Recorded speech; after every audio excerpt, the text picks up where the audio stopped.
মাননীয় অধ্যক্ষ মহোদয়, দ্য আসাম ৰিপিলিং বিল 2020 দফাই দফাই বিবেচনা কৰাৰ বাবে সদনত প্ৰস্তাৱ উত্থাপন কৰিলো। এতিয়া মই প্ৰস্তাৱটো সদনত উত্থাপন কৰিছো। The Assam repealing bill 2020 be taken into consideration. যিসকল ইয়াৰ সপক্ষে আছে কওক হয়, যিসকল বিপক্ষে আছে কওক নহয়। মই ভাবো হৰ সপক্ষে প্ৰস্তাৱ গৃহীত হৈছে। বিধেয়কৰ 2 নম্বৰ দফাত মাননীয় সদস্য ৱাজিদ আলী চৌধুৰী আৰু তেখেতৰ সহযোগীসকল নামত এটা, কমলাক্ষ দেৱপুৰকাষ্ট আৰু তেখেতৰ সহযোগীসকলৰ নামত এটা, আৰু হাফিজ বছিৰ আহমেদ আৰু তেখেতৰ সহযোগীসকলৰ মাজত নামত 3টা, মুঠ 3টা সংশোধনী আছে। মই সংশোধনীকেইটা উত্থাপন কৰি ক'বৰ বাবে সন্মানীয় সদস্যসকলক অনুৰোধ কৰিলো। মাননীয় অধ্যক্ষ মহোদয়, উত্থাপন আমাৰ দুটা ক্লজ আছে, দুটা একেলগে উত্থাপন একেলগে কৰক, আৰু 3 নম্বৰটো মই লাগিলে একেলগে উত্থাপন কৰিবলৈ দি দিম, কাৰণ একেটা পৰিত্ৰিতা আছে। মই দুইটাই একেলগে উত্থাপন কৰিব খুজিছো আৰু ক'ব খুজিছো।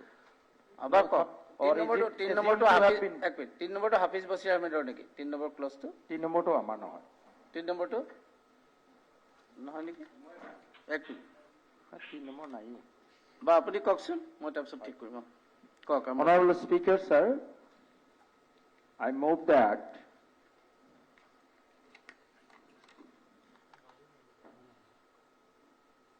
in clause 2, subclause 1, the amendment shall be as under. In subclause 3 of clause 1 of the proposed bill, the words at once shall be deleted, and after the word force and before the punctuation mark full stop, the following words shall be added.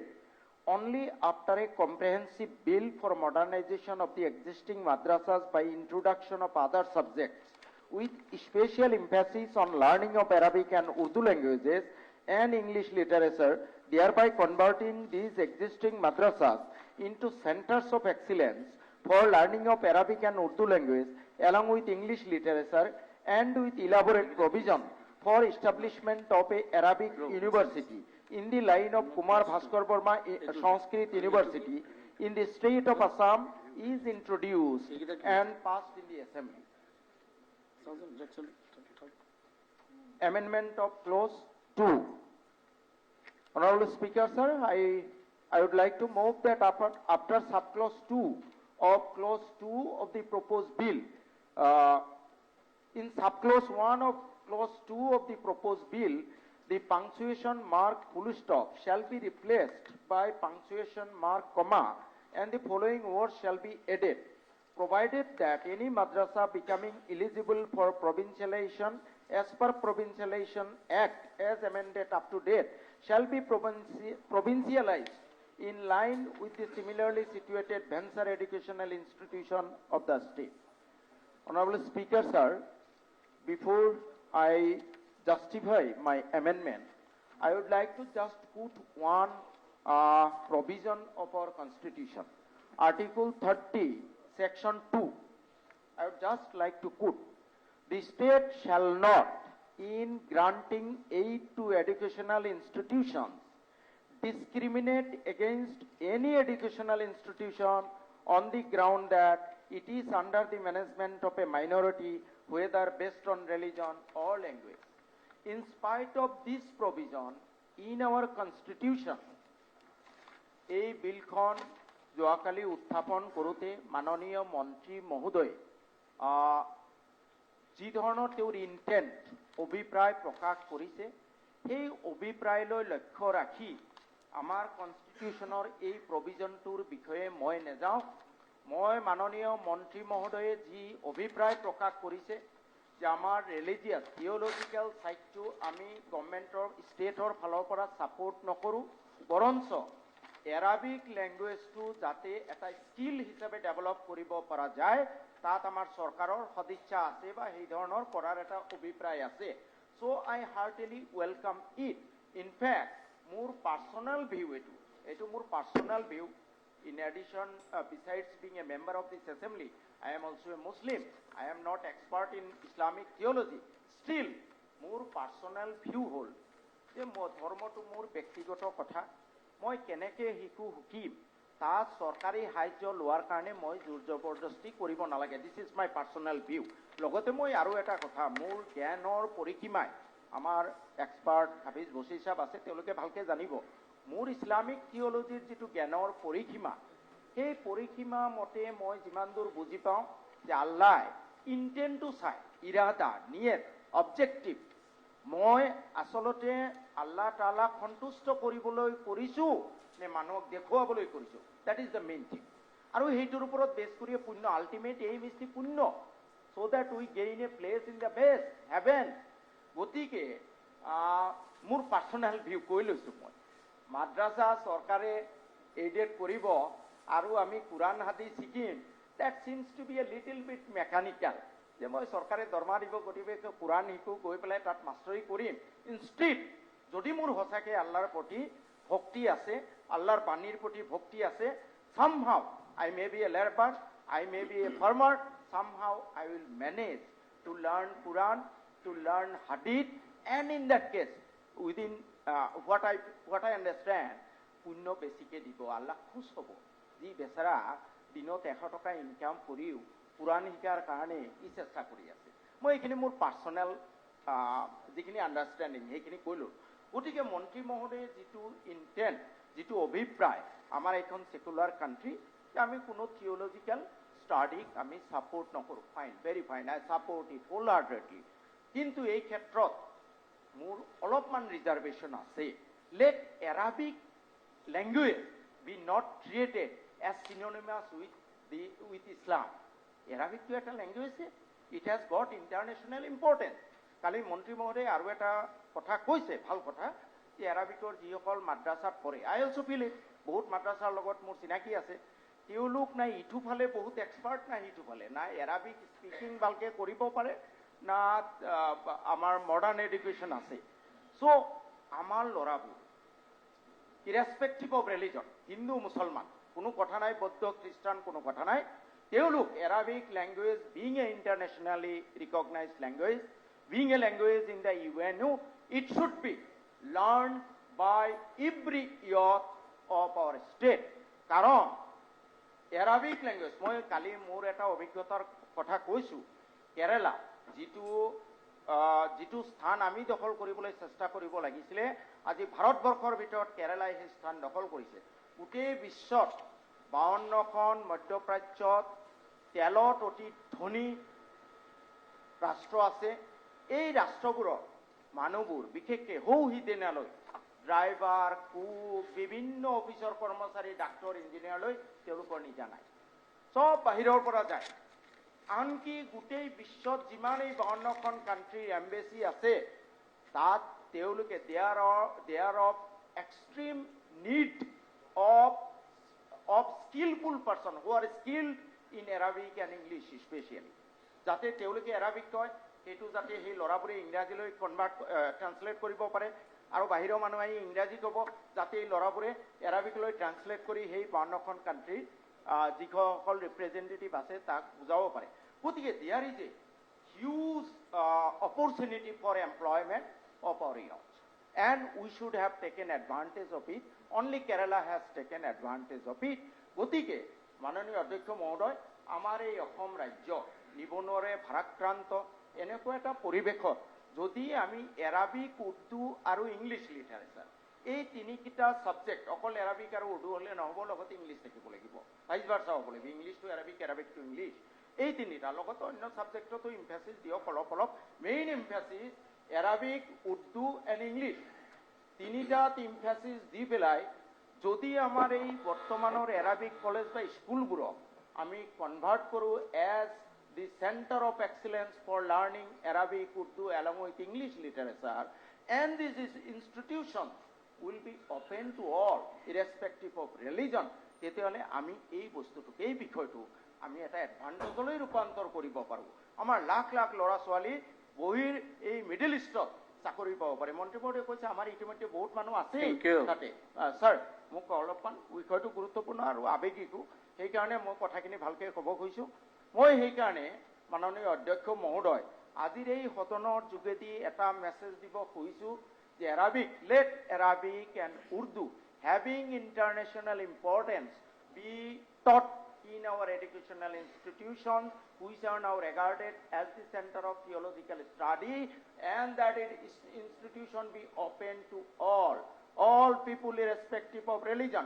যাতে আমাৰ লাখ লাখ ল'ৰাই এই মধ্যপ্ৰাচ্যৰ বা বিভিন্ন ঠাইত চাকৰি পাব পাৰে আৰু তেওঁলোকৰ যেটো এমুলুমেন্ট যেটো দৰমহা আমাৰ ইয়াতকৈ 10 গুণমান বেছি তাত সাধাৰণ ড্ৰাইভাৰ এটা হ'বলৈ 2 লাখ 3 লাখ টকা দৰমহা পায় মই জনাত কিছুমান এনেকুৱা ল'ৰা আছে যিসকলে 10 বছৰ চাকৰি কৰি গুচি আহিছে তেওঁলোকৰ বেংক বেলেন্স 1 কোটি 1.5 কোটি 2 কোটি সেইখিনি হয় সেইখিনি কথা হয় চাকৰি কৰিলে ডক্টৰ ইঞ্জিনিয়াৰ 10 বছৰ চাকৰি কৰিলে গুচি আহে তেওঁলোকৰ ইমান দৰমহা ঠিক আছে সেটা আমি বুঝো অধ্যক্ষ মহোদয় এই কথাটো হৃদয়ঙ্গম কৰি মই এমেন্ডমেন্ট আনিছো ৰিপিল কৰাত মই বাধা দিয়া নাই অনলি এমেন্ডমেন্ট ইজ দ্যাট প্ৰথম কথাটো যেটো ইন ফোর্স একত কৈছে the act shall come into force at once আৰু মাননীয় মন্ত্ৰী মহোদয় স্টেটমেন্ট অফ অবজেক্টত কৈছে যে এই এৰাবিক ৰিলেটেড যিখিনি মাদ্ৰাসা আছে কলেজ আছে এইবোৰ 1/4/2021 পৰা these will be converted to upper primary high school higher secondary 1 এপ্ৰিলৰ পৰা কৰিব গতিকে মাননীয় অধ্যক্ষ মহোদয় মোৰ সংশোধনী হ'ল যে যেহেতু এতিয়াৰ পৰা এইখিনি হাই স্কুলত আজিৰ পৰাই নাহে গতিকে এই ৰিপিলটো এখন পাস হৈ যাওক but it will come into force after এটো বলবৎ হ'ব আৰু in the intervening period বলবৎ হোৱাৰ আগতে এখন এক্সপ্ৰেছ বিল এখন মানে এক্সপ্ৰেছলি ক্লিয়াৰ বিল এখন আনক য'তেই এৰাবিক কলেজ বা এৰাবিক স্কুল মাদ্ৰাসাক আমি centre of excellence for learning Arabic and Urdu language along with English literature তাত থাকিব ডিটেইল প্ৰভিজন কোৰ্স কন্টেন্ট থাকিব আৰু কুমাৰ ভাস্কৰ বৰ্মা ইউনিভাৰ্চিটিক যেনেকে সংস্কৃত শিক্ষাৰ কাৰণে সেন্টাৰ অফ এক্সিলেন্স হিচাপে স্থাপন কৰা হৈছে তেনেকৈ বিলত এৰাবিক উৰ্দু লেংগুৱেজ ইংৰাজীৰ লগতে শিক্ষা উৎকৃষ্ট মানে শিক্ষাৰ উৎকৃষ্ট স্থান হিচাপে নিৰ্ধাৰিত হোৱাকৈ এটা ইউনিভাৰ্চিটিৰ প্ৰভিজনো এই বিলটোত থাকিব আৰু এই বিলটো এই হদনত ইন্ট্ৰোডাকশন আৰু পাস হোৱাৰ পিছত এইটো বলবৎ হ'ব এইটো মোৰ 1 নম্বৰ মানে সংশোধনী 2 নম্বৰ সংশোধনী যে 2 নম্বৰ সংশোধনীটো হ'ল যে ৰিপিলৰ ক্ষেত্ৰত ৰিপিল হ'ব ওকে কিন্তু along with the other educational institutions non-madrasa educational institutions which are already eligible for provincialization and shall be provincialized as per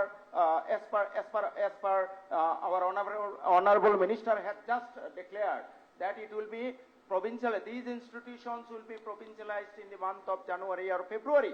Similarly, madrasa sector বহুতো provincialized madrasa eligible হৈ আছে এখন ৰিপিল হলেও যেহেতু মন্ত্ৰী মহোদয়ৰ ইন্টেন্ট দিকে আছে যে চাকৰি বাকৰি কোনেও নেহেৰায় স্কেলৰ কোনো অসুবিধা নহয় গতিকে যেহেতু এই একবোৰ থাকুতে তেওঁলোক অলৰেডি এলিজিবল হৈছে provincializationৰ কাৰণে so they should not be penalized for a non existent law act at that time গতিকে মই এটা চৰ্ত ৰাখিছো যে যিবোৰ মাদ্ৰাসা অলৰেডি provincialized হোৱাৰ কাৰণে অৰ্হতা সম্পন্ন হৈছে সেই ৰিপিল হলেও এই মাদ্ৰাসাবোৰ যাতে মাদ্ৰাসাৰ কৰ্মচাৰীসকল provincialized কৰা হ'ব গতিকে আৰু এটা কথা আৰু দুজনে ক'ব নহয় যেতে কৈছে এই অনুষ্ঠানবোৰ পৰিচালিত হ'ব these will be under Assam Secondary Education Provincialized School Service Rules হেতু লগতে মই আৰু দুটা বস্তু এড কৰিলে ভাল হয় বুলি ভাবো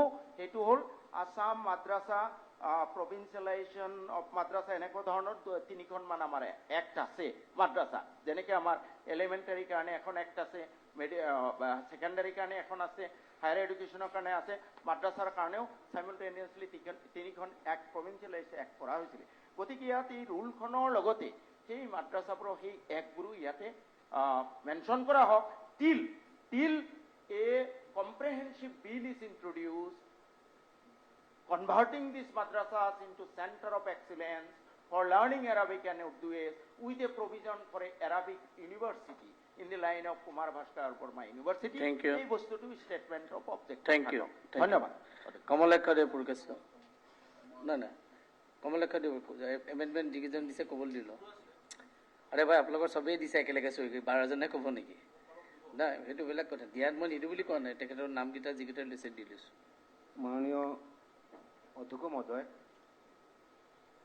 I beg to move after the subclause 2 of the clause 2 of the proposed bill, the following shall be added. 3. Government aided funded madrasa shall be henceforth to relevant university or subsidiary modernized. suitably Suitably modernized.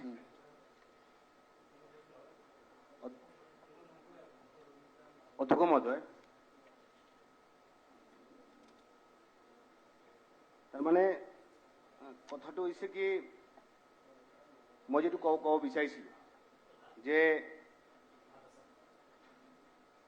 মাদ্ৰাছাটো repeal কৰাৰ কাৰণে যিটো বিলটো আনিলে ইতিমধ্যে chairman ডাঙৰীয়াই কথাখিনি ক'লে তো সেইবোৰৰ কথা আৰু মই নকওঁ মোৰ কথাটো হৈছে কি অধ্যক্ষ মহোদয় যে আমি সংবিধানৰ শপতটো লৈ গ'লে ইটো হাউচলৈ আহোঁ আৰু যিটো আমাৰ ওথটো হয় এই ওথটো এনেকুৱা হয় যে I so and so having been elected as a member of the Legislative Assembly do swear in the name of God that I will bear true faith and allegiance to the Constitution of India and by law established that I will uphold the sovereignty and integrity of India. অর্থাৎ অধ্যক্ষ মহোদয় ভাৰতবৰ্ষৰ sovereignty আৰু ইন্টিগ্ৰিটিৰ প্ৰতি আমি কনষ্টিটিউশনৰ প্ৰতি আমাৰ সম্পূৰ্ণ আস্থা থাকিব লাগে ইটো শপতটো লৈ কেনে আমি এছেম্বলিলৈ আহোঁ কথাটো হৈছে কি অধ্যক্ষ মহোদয় যে মাদ্ৰাছা মডাৰ্নাইজ কৰিব লাগে মাদ্ৰাছা ইউনিভাৰ্চিটিলৈ ৰূপান্তৰিত কৰিব লাগে আমাৰ কথাটো হৈছে কি আমি ভালৰ কাৰণে এই একখন কৰিম বাৰু যিটো একতে অসমৰ এটা গঢ় দিব অসমৰ এটা পৰিৱেশ সৃষ্টি কৰিব যাতে প্ৰত্যেকটা ৰাইজ তেওঁৰ অধিকাৰ লৈ থাকিব পাৰে এইটো কাৰণে আমি যেটো চালো যে প্ৰধানমন্ত্ৰী 15 পইণ্ট প্ৰগ্ৰাম তাতে ক্লিয়াৰলি লেখা আছে সিৰিয়াল নম্বৰ 4 তে মাদ্ৰাছাকেইটা মডাৰ্নাইজ কৰিব লাগে যে মাদ্ৰাছা আৰু আপগ্ৰেড কৰিব লাগে ইটো বিলটো তাতে আনাৰ উদ্দেশ্যটো কি মই ধৰিব পৰা নাই এক নম্বৰ কথা 2 নম্বৰ কথা অধ্যক্ষ মহোদয় Yogi Aditya honourable chief minister Uttar Pradesh তেওঁৰ ষ্টেটত আমি ভালকে চালো গম পাবো যে বিগত 2021ৰ যেটো বাজেট আছে বাজেটত অধ্যক্ষ মহোদয় তাতে প্ৰায়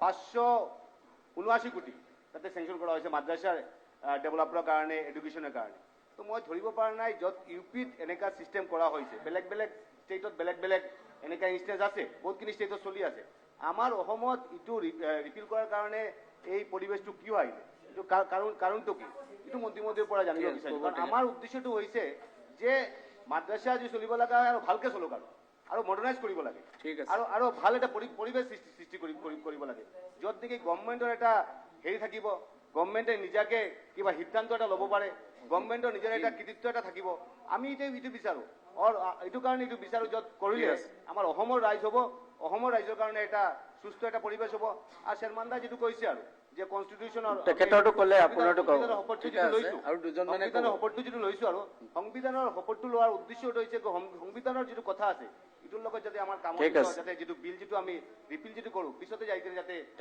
এনেকা কিবা নহয় এইটো কাৰণে সংবিধানক মানি কেনে যাতে বিলটো যাতে হেৰি কৰা হয় যাতে পিছতে ইটো লৈ যাতে ঠিক আছে ইটো মই মন্ত্ৰীমণ্ডলৰ পৰা অনুৰোধ জনাইছো আপিছ বছৰ আমি আপোনাৰ এটা আছিলে কিবা ক'ব নেকি কওক আপোনাৰ এটা দেখিছিল শেষ কৰি দিব কিছু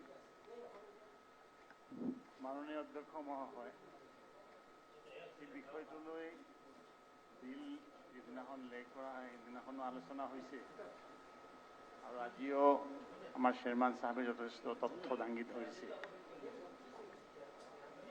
একচুৱেলি আমাৰ মন্ত্ৰী মহোদয়ে যে কৈছে মাদ্ৰাছাবোৰত চৰকাৰী টকা দি ধৰ্মীয় শিক্ষা দিয়া হয় এই কথাটো 100% সত্য নহয় আৰু 100% মিছাও নহয় আমাৰ সমাজত দেশ স্বাধীন হোৱাৰ পিছৰ পৰাই দেশৰ সংবিধানৰ আওতাত এই মাদ্ৰাছাবোৰ প্ৰতিষ্ঠা কৰা হৈছিল প্ৰথম। আৰু এই মাদ্ৰাছা শিক্ষা বিফোৰ 800 years back আমি চাওঁ যদি তাৰ পৰাই পাওঁ। চৰকাৰী পইচা দি ধৰ্মীয় শিক্ষা নীতিগত হিচাপে মুছলিম ক্লাৰ্ক যিমান আছে কোনেও এইটো মানি নলয়। আজি পৃথিৱীৰ আটাইতকৈ ডাঙৰ মুছলিম ইউনিভাৰ্চিটি ৰিলিজিয়াছ থিঅলজি দাৰুল উলুম দেওবন্দ যে আছে তাৰ মূল প্ৰিন্সিপল তাত আছে, কোনো এজন মানুহে যদি অকলে মাহত 1 কোটি হওক আৰু 10 কোটি খৰচ হওক বোলে মই চলাই দিম এইখন, সেইটোও এলাউ কৰা নাই যে এইখন মাদ্ৰাছা জনসাধাৰণৰ কণ্ট্ৰিবিউশ্যনৰ ওপৰত 1 টকা 2 টকা এইখন চলিব। আৰু নীতিগত হিচাপে চৰকাৰী পইচা লোৱা তেনেকুৱা অনুষ্ঠান অসমতো আছে। এতিয়া যদি মাদ্ৰাছাবোৰত আৰবী শিক্ষা দিয়া হৈ আছে, এটা কথা মই মাজতে কৈছোঁ যে আৰবী শব্দ আজি আমাৰ অসমীয়াৰ মাজতো বহুত হাজাৰ হাজাৰ। সৈয়দ আব্দুল মালিক প্ৰয়াত, তেখেতে এখন ডিকশ্যনাৰী লিখিছিল, প্ৰিণ্ট হ'লনে নাই গম নাপাওঁ। তেখেতে কৈছিল যে ইছলামী শব্দ বাদ দিলে মানুহে কাপোৰ পিন্ধি থাকিব নোৱাৰিব। জোতা, মোজা, টুপি, কামিজ, সালোয়ার ইত্যাদি সব পার্সি আরবি শব্দ। আমি যদি কোর্টত যাওঁ, উকিল, হাকিম, মুন্সিফ, পেশকার, সিস্তাদার ইত্যাদি সব পার্সি আর আরবি শব্দ। আজি আটাইতকৈ মোস্ট ইন্টারেস্টিং কথা হল যে ইছলাম জগতৰ লগত আৰবীৰ লগত আৰব কাণ্ট্ৰিৰ লগত আটাইতকৈ ডাঙৰ দুশ্মনী হ'ল ইজৰাইলৰ। ইজৰাইলৰ সেকেন্ড নেশ্যনেল লেংগুৱেজ হ'ল আৰবী। আজি অকল আৰবী বুলি কোৱাৰ লগে লগে মুছলমান আছে এনেকুৱাও নহয়। আজি ইজিপ্তত যাওক বহুত খ্ৰীষ্টান আছে, তেওঁলোকে আৰবী, তেওঁলোকৰ মাতৃভাষা। পেলেষ্টাইনত যাওক তেওঁলোকৰ মাতৃভাষাও আৰবী আছে। সেইকাৰণে এজ এ লেংগুৱেজ এই অনুষ্ঠানবোৰত আৰবী ইন্ট্ৰডিউচ কৰা হৈছে।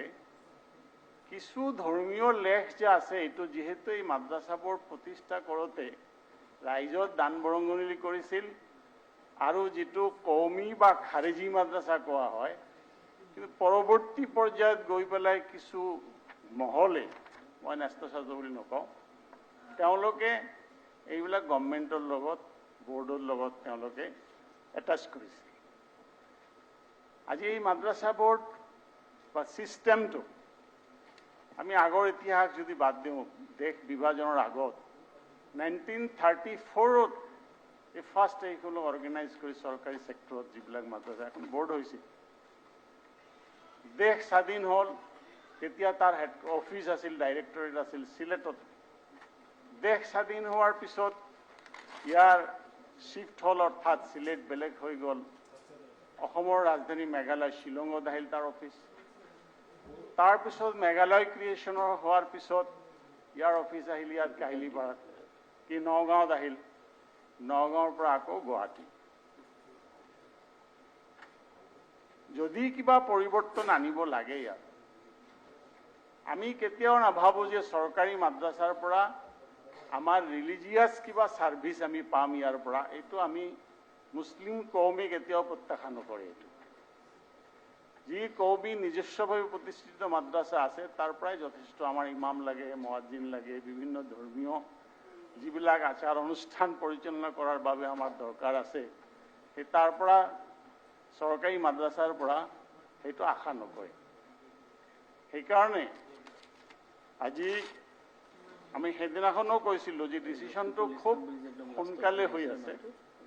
এইটো অলপ চেণ্টিমেণ্টৰ লগত জড়িত আছে। আৰু মানুহৰ বহুত মানুহ আছে, লাখ মানুহ আছে। মই সেইদিনাখন কৈছিলোঁ যে 1,20,000 ষ্টুডেণ্ট আছে।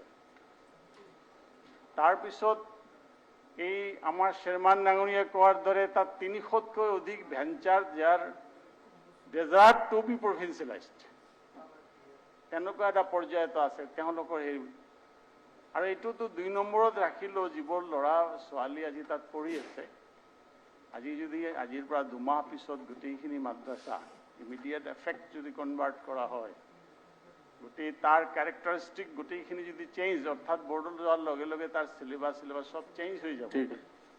এই ল'ৰা ছোৱালীখিনি এটা ট্ৰাই টু কনক্লুড। এনেকুৱা সাগৰত পৰিব, সাঁতুৰিও কিনাৰ নাপাব।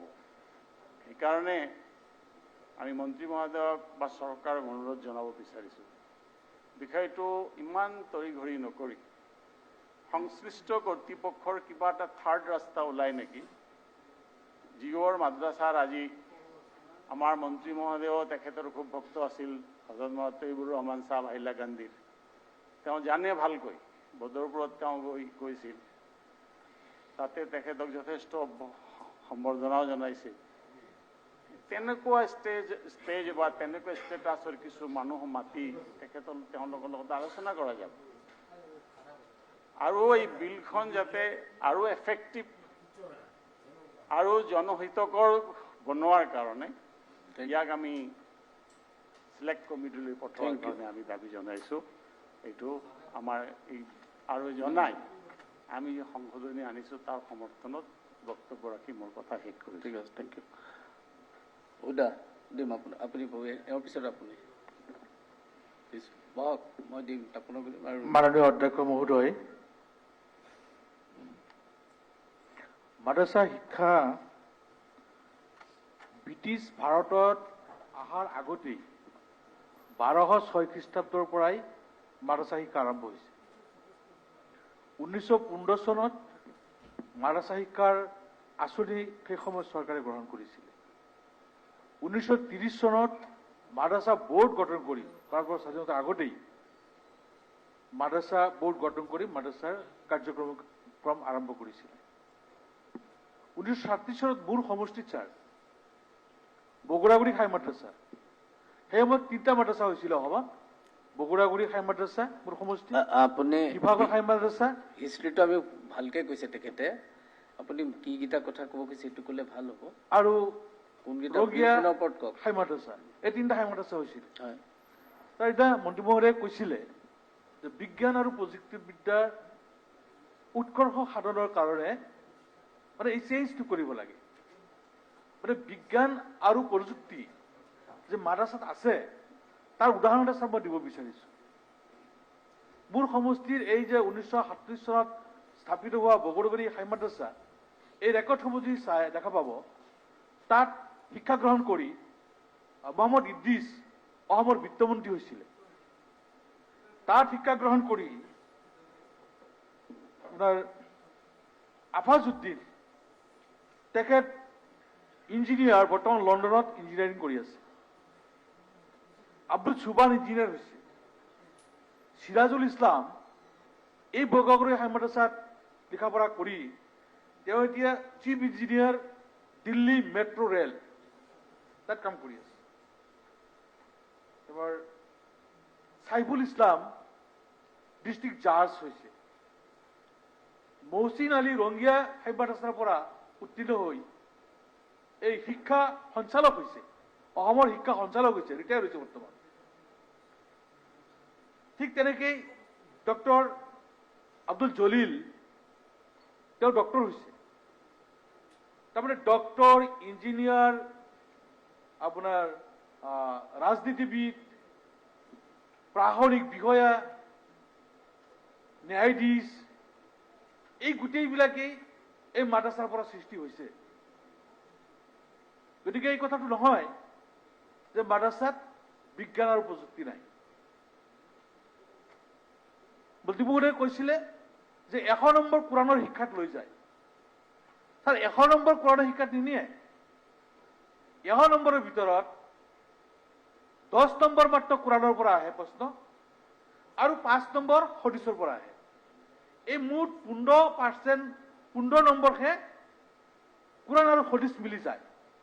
বাকী 85% নম্বৰ আপোনাৰ আমাৰ সাধাৰণ যিখিনি পাঠ্যক্ৰম, সেই পাঠ্যক্ৰমখিনিৰ পৰা আহে। গতিকে মই এইটো অনুৰোধ কৰিব বিচাৰিছো। আজি হয় এই যে আপোনাৰ 10 নম্বৰ আৰু 5 নম্বৰ এইবিলাক কিছু ব্যাখ্যাত আহে, কোৰাণৰ ৰেফাৰেন্স, ঠিক আছে, হদিছৰ ৰেফাৰেন্স ব্যাখ্যাত আহে। ঠিক আমি যিবিলাক পাঠ্যক্ৰম পঢ়ি আহিছো তাতো দেখা পাইছোঁ কেতিয়াবা গীতাৰ কোনোবা শ্লোক দি ব্যাখ্যা কৰিছে, ৰেফাৰেঞ্চ দিছে। ৰেফাৰেঞ্চত হয়তো গীতাৰ কথা আহিছে, ৰামায়ণৰ কথা আহিছে, ভাগৱতৰ কথা আহিছে, ঠিক সেইমতে ৰেফাৰেঞ্চত পুৰাণৰ কথা আহিছে। গতিকে আমি এই ৰেফাৰেঞ্চৰ কথাখিনি বাদ দিম। আজি এই যুগ যুগ ধৰি চলি অহা এই মাদ্ৰাসাসমূহ আৰু এই মাদ্ৰাসাসমূহে আজি আমাৰ উদ্দেশ্য কি? শিক্ষাৰ উদ্দেশ্য যে ছাত্ৰ ছাত্ৰীসকলৰ মানৱীয় উৎকৰ্ষ সাধনৰ লগতে যে ছাত্ৰ ছাত্ৰী সকলোৱে ক'লে মোৰ এক মিনিট, আপুনি বিচাৰিছে যে সকলোকে মই দিব নোৱাৰিম। নহয়, কিন্তু কথা যে এখেতক এতিয়া 5 মিনিট কৈছো, তেখেতৰ বেলেগ কথা কৈয়ে আছে। নাই ছাৰ, মোৰ এতিয়া 3 মিনিটমান হৈছে। নাই নাই, মই এইটো কোৱা নাই। আপুনি যি ধৰণে আৰম্ভ কৰিছে 5 মিনিটত শেষ কৰিব নোৱাৰে। 5 মিনিট ছাৰ শেষ কৰি দিম মই ছাৰ। নহয়, ইয়াত আৰু কিমানে ক'ব কৈছে? মই ছাৰ 5 মিনিটত শেষ কৰি দিম ছাৰ। আপোনাৰ পিছত আৰু কোনো স্পীকাৰ নাই দেই, নহ'লে অসুবিধা হ'ব। মই এইটো ক'ব বিচাৰিছো নাই নাই, যে ছাত্ৰ ছাত্ৰীসকলৰ মানৱীয় উৎকৰ্ষ সাধনৰ লগতে ছাত্ৰ ছাত্ৰীৰ নৈতিক সুস্থ সবল কৰি তোলা আৰু তেওঁলোকক মানৱ সম্পদ হিচাপে সৃষ্টি কৰাৰ কাৰণে যিখিনি পাঠ্যক্ৰমৰ প্ৰয়োজন, এই গোটেইখিনি পাঠ্যক্ৰম মাদ্ৰাসাত আছে। গতিকে আমি মানৱ সম্পদ সৃষ্টিৰ কাৰণে, মানৱ সম্পদ গঢ়াৰ কাৰণে এই অনুষ্ঠানটো যদি বন্ধ কৰা হয়, তেতিয়াহ'লে আমাৰ মানৱ সম্পদ ক'ত সৃষ্টি হ'ব? আজি দুখৰ বিষয়, ভাৰতবৰ্ষত প্ৰায় 20 কোটি আমাৰ মুছলমান মানুহ আছে আৰু এই 20 কোটি মুছলমান মানুহৰ মাজত অসমৰ 1 কোটি 10 লাখ মানুহৰ কাৰণে এটা বেলেগ চিন্তা আজি কিয় কৰিব লগা হ'ল? গতিকে মই দীঘলীয়া নকৰোঁ, মই অনুৰোধ জনাইছোঁ মাননীয় আমাৰ অধ্যক্ষ মহোদয়ৰ জৰিয়তে মাননীয় মন্ত্ৰী মহোদয়ক, যিহেতু ভাষা শিক্ষাৰ অধিকাৰটো আমাৰ সাংবিধানিক অধিকাৰ, গতিকে এই সাংবিধানিক অধিকাৰ যাতে আমাৰ এই মাদ্ৰাসা খৰ্ব কৰা নহয়, অধিকাৰটো যদি বাহাল থাকে, তাৰ বাবে মই অনুৰোধ জনাইছোঁ। আৰু এটা কথা ক'ব লৈছোঁ যে আমাৰ ধৰ্মীয় শিক্ষাৰ কাৰণে বেলেগ আমাৰ অনুষ্ঠান আছে, যেনে সুবাহী মাদ্ৰাসা, খালিজিয়া মাদ্ৰাসা, হাফিজিয়া মাদ্ৰাসা, কাৰিয়ানা মাদ্ৰাসা, সেইখিনি ৰাইজৰ দ্বাৰা পৰিচালিত হয়, ৰাইজে দৰমহা দিয়ে আৰু আমি সৰুৰে পৰাই সেই শিক্ষাখিনি আমি সেইবিলাক মাদ্ৰাসাত পাওঁ।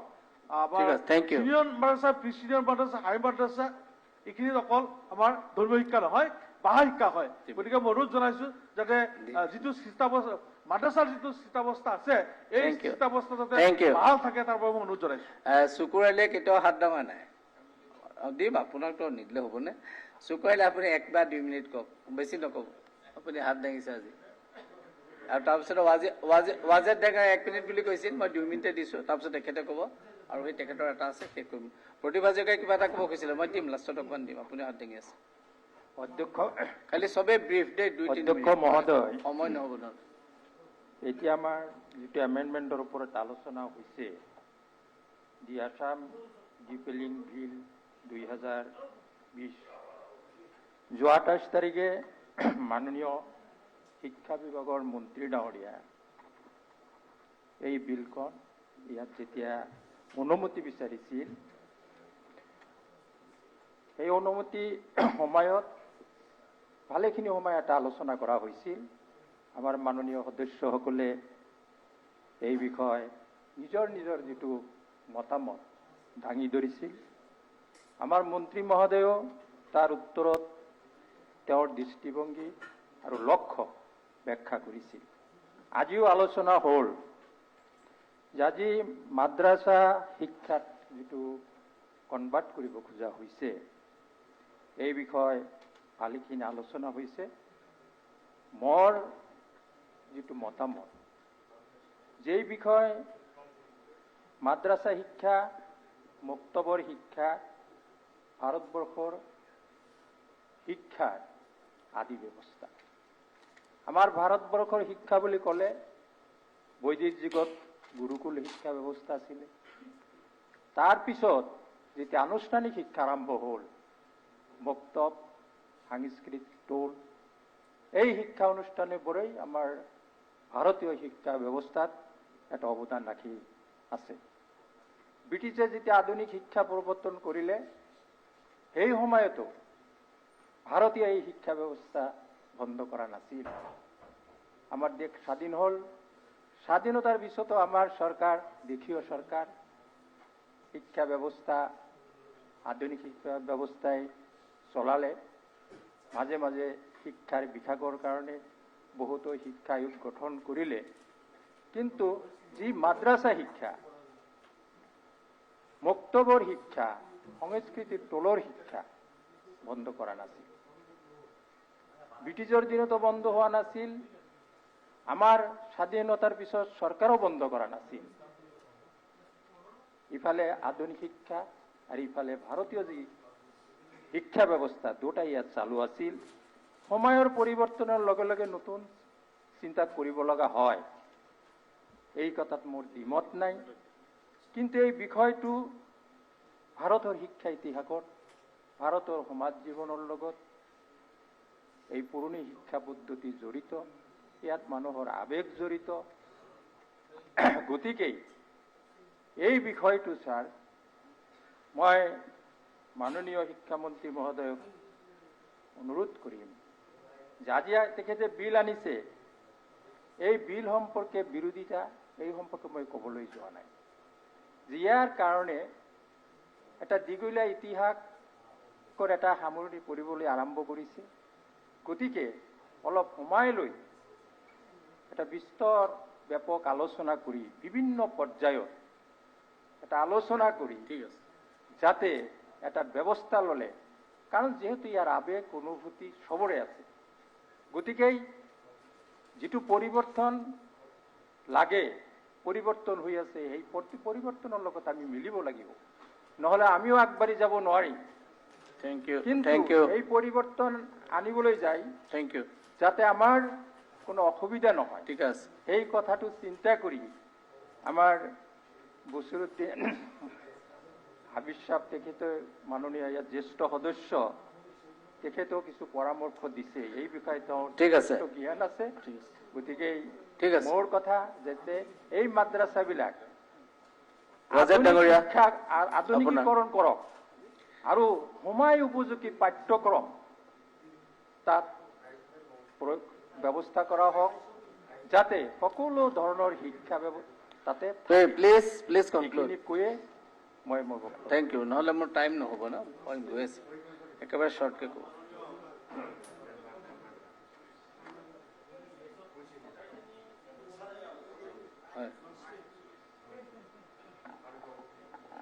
শ্বেৰমান আলী ডাঙৰীয়া ডিটেইলছ কথাবিলাক কৈছে, মোৰ কোৱাৰ ইচ্ছা নাছিল। কিন্তু মই